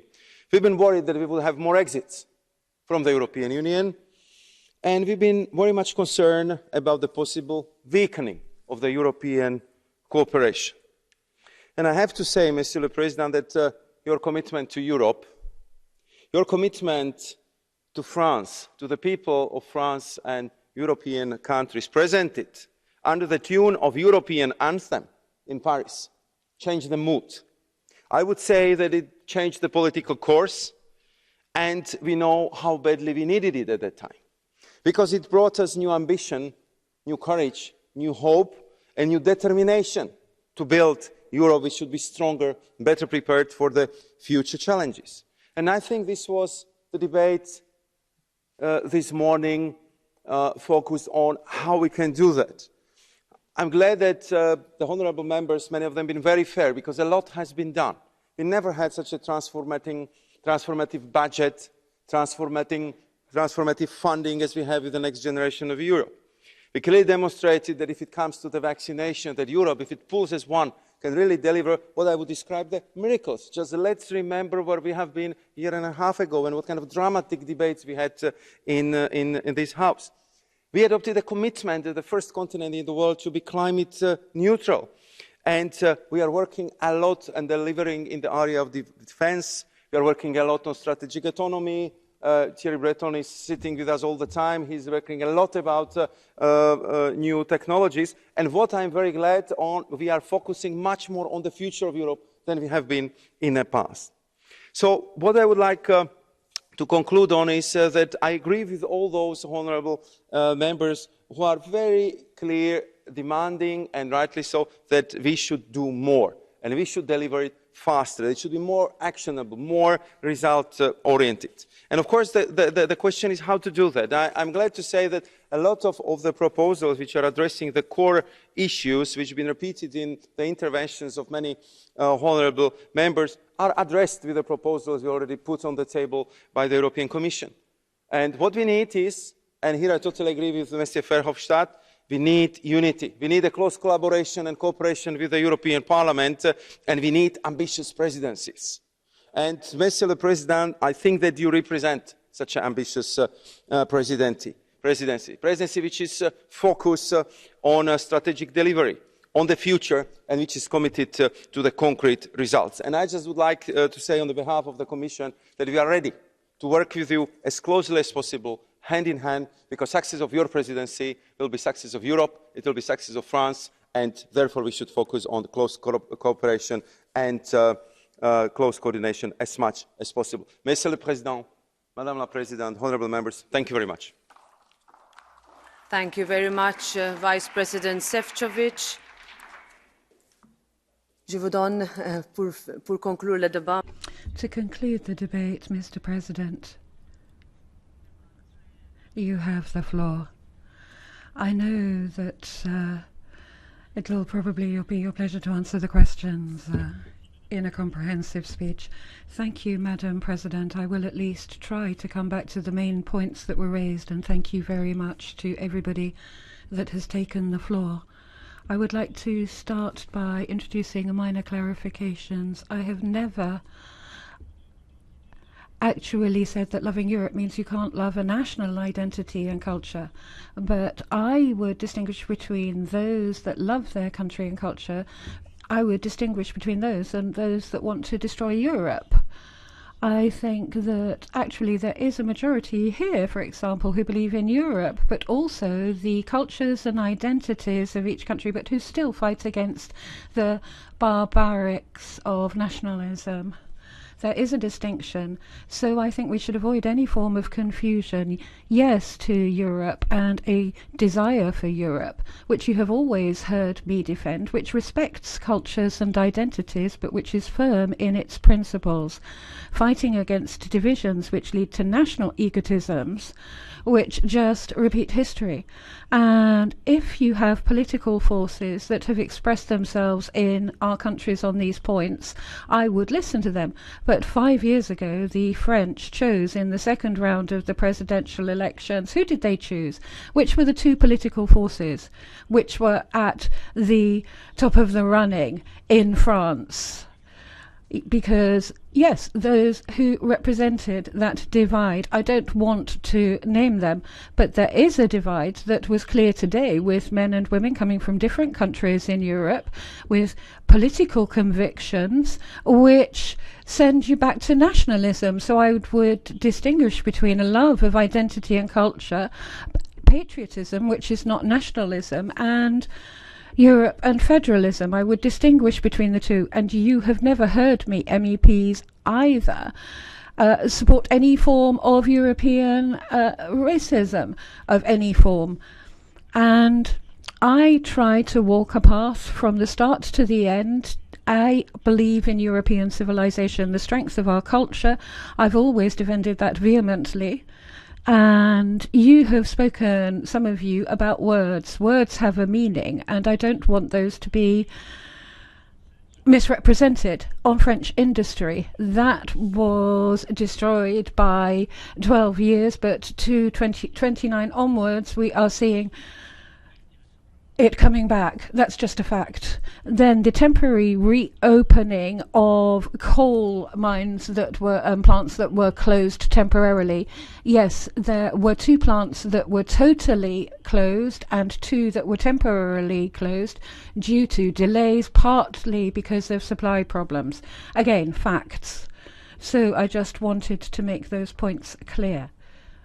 Various points were raised by various members of the European Parliament. Managing the pandemic, most of the member states has meant in most European countries they've used provisions, special laws, states of emergency, which have had an effect on the way in which our countries work. In all European states, that has led to fair constitutional controls and the involvement of judges. Let's not control managing a health crisis and questions of rule of law, please. If you take the case of France, I would defend the actions of the government under the law. It falls to the Council of Defence and National Security to deal with pandemics under French legislation, which led to a dozen texts sent to Parliament by the President, which used its right of amendment and then which were judged by constitutional judges. Anyone who loves Europe should defend it with rigour, and I do. I defend rule of law in my country too, and constitutionally too. I accept that responsibility. Then there were questions that were asked of me about journalists. That was important, and here I would like to come back to one point rapidly about the attacks on several journalists. First of all, we want to make progress on a framework to make journalists safer as a part of procedures against all forms of intrusion and quality of information. And I think regulating platforms will make that possible, but also a journalism fund which will make it possible to make progress here. We need a fund to provide support for journalists that will complete and complement the text that the Commission will be sending to the Parliament in the next few days to improve, firstly, our collective organisations and then alert mechanisms, as well as the necessary investment to provide better protection. Quite clearly, we want to reinforce, on the one hand, the independence of the media, but also their means of protecting themselves against any form of intrusion, such as those we have already suffered and will continue to suffer. Then questions on posted workers, saying we had done nothing. Once again, I would actually ask the member to look at what has actually happened and the work that is underway. Collectively, we have introduced a reform of posted workers in 2017, limiting posted work to 12 months and combating letterbox firms, and a principle too of the same salary for the same work in the same place, avoiding therefore posted work being used as a form of unfair competition. That is a genuine step forward, I think, in organising work. As you seemed to indicate, posted work was by definition bad, but that is the very heart of an integrated market, and France is one of the main countries that sends out posted workers. So I think it's difficult for us to defend our posted workers who live and work in other countries if we are to be against posted workers from other countries coming to our country. I think this is where nationalism actually has nothing to say, and we need European cooperation. We're not at the end of work here. We have to work on social security contributions and benefits, and we are negotiating this with the regulation or with the revision of Regulation 843. And indeed, colleagues did point out that there were issues here, and I do agree with your ambition. We want to ensure this goes further. This was blocked at the end of 2021. We want to ensure that we have mobility of benefits and contributions, and we hope that we will get this through. We will be working very hard on that because we think it's a vital plank underpinning the structure of reform. Various members spoke about the fact that we need to show vigilance, and thank you for having recalled this, and I say this with great humility because there was the Potier law in France whereby we have a provision as of 2017 whereby we have a system of vigilance, and we would like Europe to adopt a similar system. We would like the Commission to put forward a proposal ASAP. We know work has been done. So we are awaiting a Commission proposal in the next week so that at European School we can set down obligations for European companies on their value chains, respecting human rights, the environment, which will mean that I can come back to another question raised, and companies will be submitted to reporting requirements. Our desire is that this Commission proposal be provided ASAP and that it can go to the different institutions and be worked on them ASAP. We also want to make progress on other subjects. I don't want us to forget non-financial reporting of companies and investors too, whereby we can set genuine standards for responsibility and due diligence. Trilogue will be starting this week, and that is a very important point, making it possible again to obtain very specific concrete results, and that is totally in line with the point you raised. I also wanted to come back clearly to fighting fraud. You mentioned that point, and the fact that again we need to make progress too on the work that wasn't in fact concluded on minimum tax of multinationals, and we do hope that we will be able to get all the agreements necessary and to finalize this work over the next few weeks. And I share the level of ambition raised here. Then there was a question that was put about Schengen. Once again, Romania, like Bulgaria and now Croatia, want to join Schengen. Preparatory work has been done, and that's been recognised by all the member states. And the procedure is going hand in hand with the reforms we'll be launching in a few weeks, which will make it possible once again to guarantee the protection of all the external borders. And on Schengen, I would say quite clearly, on the one hand, we have a proposal from the Commission from December, whereby we can better defend the internal borders, which was the point that was raised a while ago, and we hope to conclude on that subject. And I would like to reiterate the fact that our desire is to make progress on all of these points, as I said earlier, in taking over responsibility for the tools we have available to us, like Frontex and the Borders Agency, and using intergovernmental cooperation to beef up the borders, and in concluding as well the system that we have for cooperation on borders. Well, that means that we can more effectively introduce returns, for example, to countries of origin, and I think we are not sufficiently effective as things stand on this point. And I think we will manage to introduce reforms which will make us more effective in Europe. I also had questions put to me on Russia. I think I answered earlier. I think our credibility vis-à-vis Russia lies primarily in entering into demanding dialogue. And we see that looking at the dialogue that the US and Russia are currently undertaking.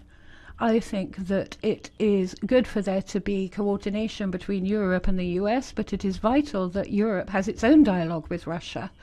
It's also true that our collective security, arms on our territories, is a European issue too. So we have to conclude a common position on the new world order for Europe, for security and stability, as I mentioned, and then collectively too, we have to work on areas where we are vulnerable, as various of you have mentioned, because the credibility of our response does require a certain amount of codependence, whereby we can mutually reinforce cooperation amongst ourselves, avoiding therefore such vulnerabilities. And on energy issues, for example, this is vital. We've been reactive about this in the last few months, but we have seen too that this is something that can be used by regimes. Hybrid attacks. We've seen migration movements being manipulated. We've seen cyber attacks. We've seen hikes in gas prices. And on this front, we need to build in collective resilience together lucidly. I'd also like to reassure people about farmers and people living in the rural world. I don't think at all that they have nothing to do with the Europe that we are talking about. On the contrary, when talking about our CAP, our farmers on the ground know to what extent they need Europe. And it's thanks to this European policy that we can make progress. And we also know collectively that as it's linked, the solidarity investment policy that we had during the crisis has made it possible for us to make progress. So the policies that we have, the European policies that permit these major investments in infrastructure and in mobility, Europe is a major contributor, and I wouldn't forget that. Various people have also mentioned macroeconomic reforms. Incidentally, you've referred to this with some nuances, some differences, and I think that reflects your political vantage point, of course, including France, and including also the fact that some of you thought that this was a new policy, a great opening, a kind of reinvention of the categories that we used to have in the past in terms of expenditure, and others who argued that this was a matter of coming back to budgetary rules that used to prevail in the past. Either or. Now, first of all, as the presidency of the Council for this semester, I don't want to anticipate what we might have to say on this issue, the discussions that are still to come, but I would like to clarify a couple of points, if I may. As far as I know, in our texts, in our instruments, we've never had a myth or a cult of zero deficit, zero debt. Also because in the rate environment that we live in, that would be counter-cyclical, actually. Also, I would like to reiterate that France, before the crisis, reduced its public deficit. Several of you mentioned this, coming out of the excessive deficit procedure, 2017, and we really brought that down quite significantly and also brought down taxation whilst introducing reforms. So we talked about a magic potion earlier on. I wanted to pick up on that, and I wanted to tell you that in this period of crisis, we still have our insurance policy against unemployment. Nobody else had done that, and therefore I think that this is certainly a philosophy that I will stand by. I will support it. I don't want people to mock France. On the contrary, this is a question of an effort, a genuine effort made by all French people, all French citizens. Now, the next question, can we come out of this crisis? And can we come back to status quo ante, where we were before? Well, first of all, collectively, in this crisis, we actually had far fewer divergences than we did last time around, last time we had a crisis. In the previous financial crisis, which then became a sovereign debt crisis, we actually saw Europe being splintered. It's split apart.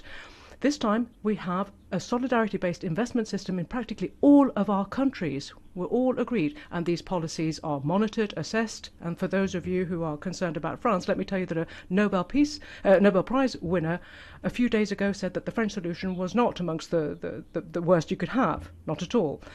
And then, let me also tell you that we have a policy. We've all invested into this in order to support our economies, and then Europe has also invested with own resources in order to move even further forward. And I think that that was the right choice, the right policy, because the other policy, when we had the financial crisis, that was the other policy that we conducted, and then we actually made the adjustments domestically at national level. There was a fragmentation, monetary reply was slow to come, and we had different budgetary policies. So what happened then? Europe took a lot longer than the United States of America coming out of that crisis, years more. Even though we did not cause the crisis, we actually weakened our own productive capacity, and we actually achieved a kind of divergence of different economic policies. That's not the case today. And in fact, France has come back to its GDP figures. And therefore, collectively speaking, I would like to stand by the policy that we have rolled out. Now, in terms of coming out of this crisis, I don't want to anticipate yet again, but I'd like us to look at this in light of the strategies that we've all defended, depending on our vantage point. Nevertheless, we've said we have to invest in the fight against climate change. We all said we need reforms, we need bans. You might have disagreements as to the pacing of this and as to how we should go about it, but we certainly have to invest. Innovation, our productive industries. We need to, of course, stand by some territories, particularly rural areas, the middle classes and also the working classes.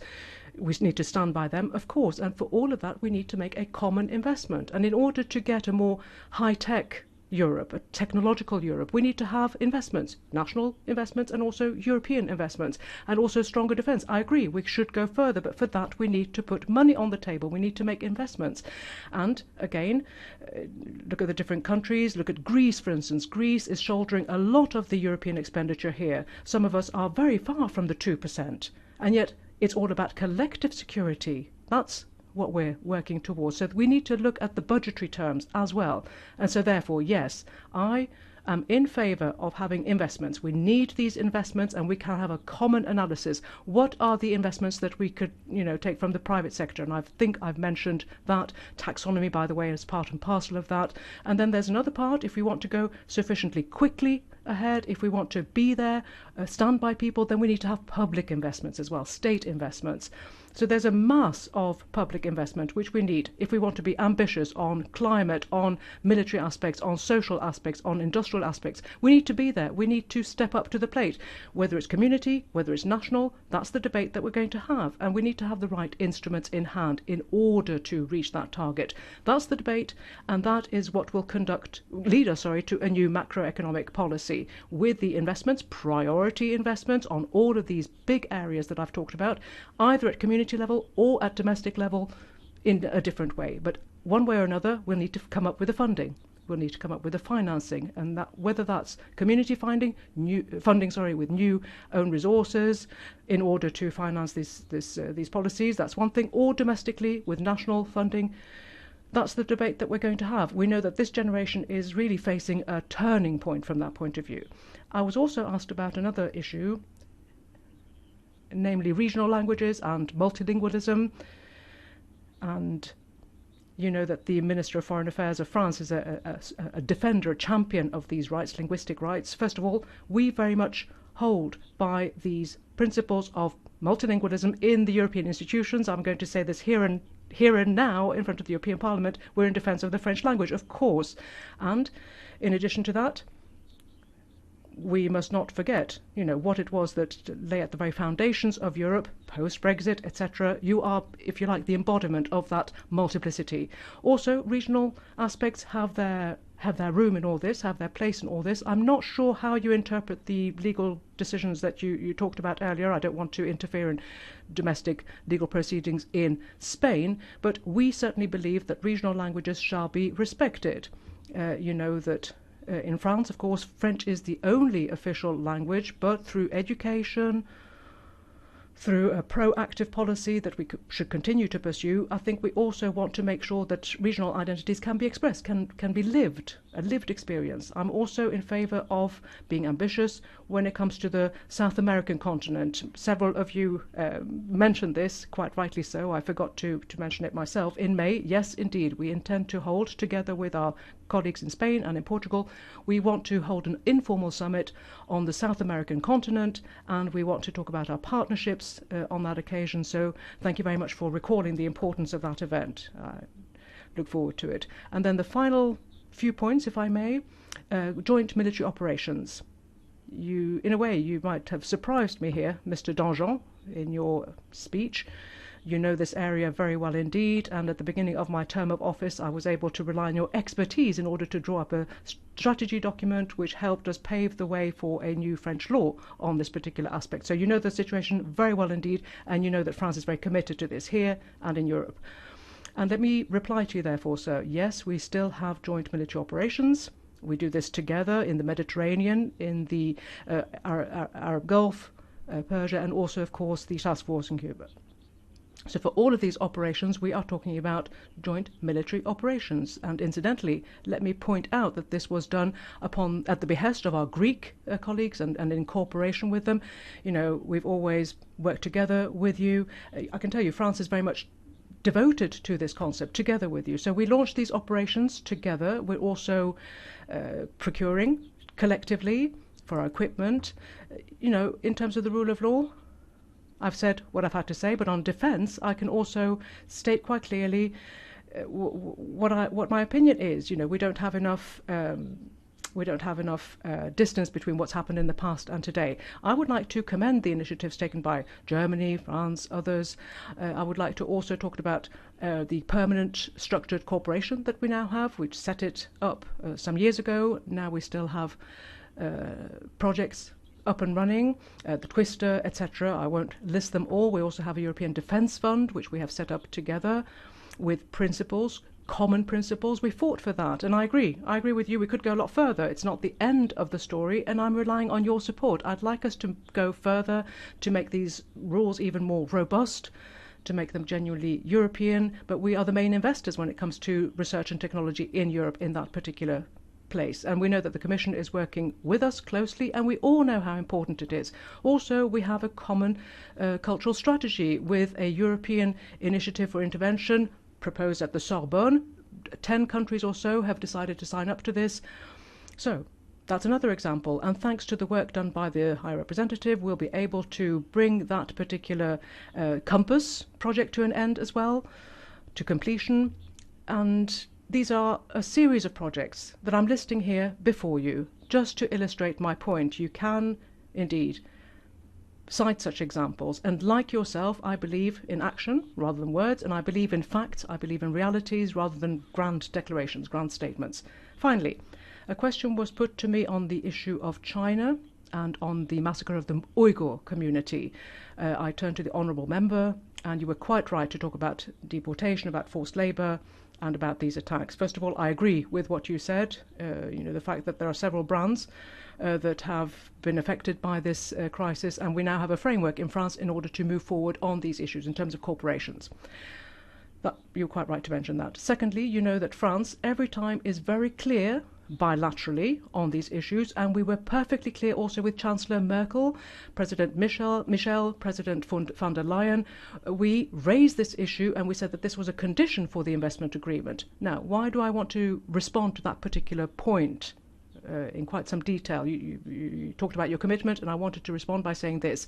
There's not going to be an investment agreement if we don't have ratification of the conventions of the ILO that would allow us to monitor and to ban, of course, forced labour. That's point number one. Point number two, and this is something that was mentioned by several of your colleagues on due diligence, this is precisely the instrument that will allow us to implement what you're calling for. So let me state quite clearly before you, I am in favour of that. This proposal should be submitted as soon as possible, and I very much hope that it will be finalised as soon as possible, that we will complete it. We support it in France. We continue to apply it in France. We would like it to become an EU regulation, and I think that that is the framework that will allow us to impose this obligation on our businesses, our corporations, also protect those corporations that are subscribing to due diligence principles.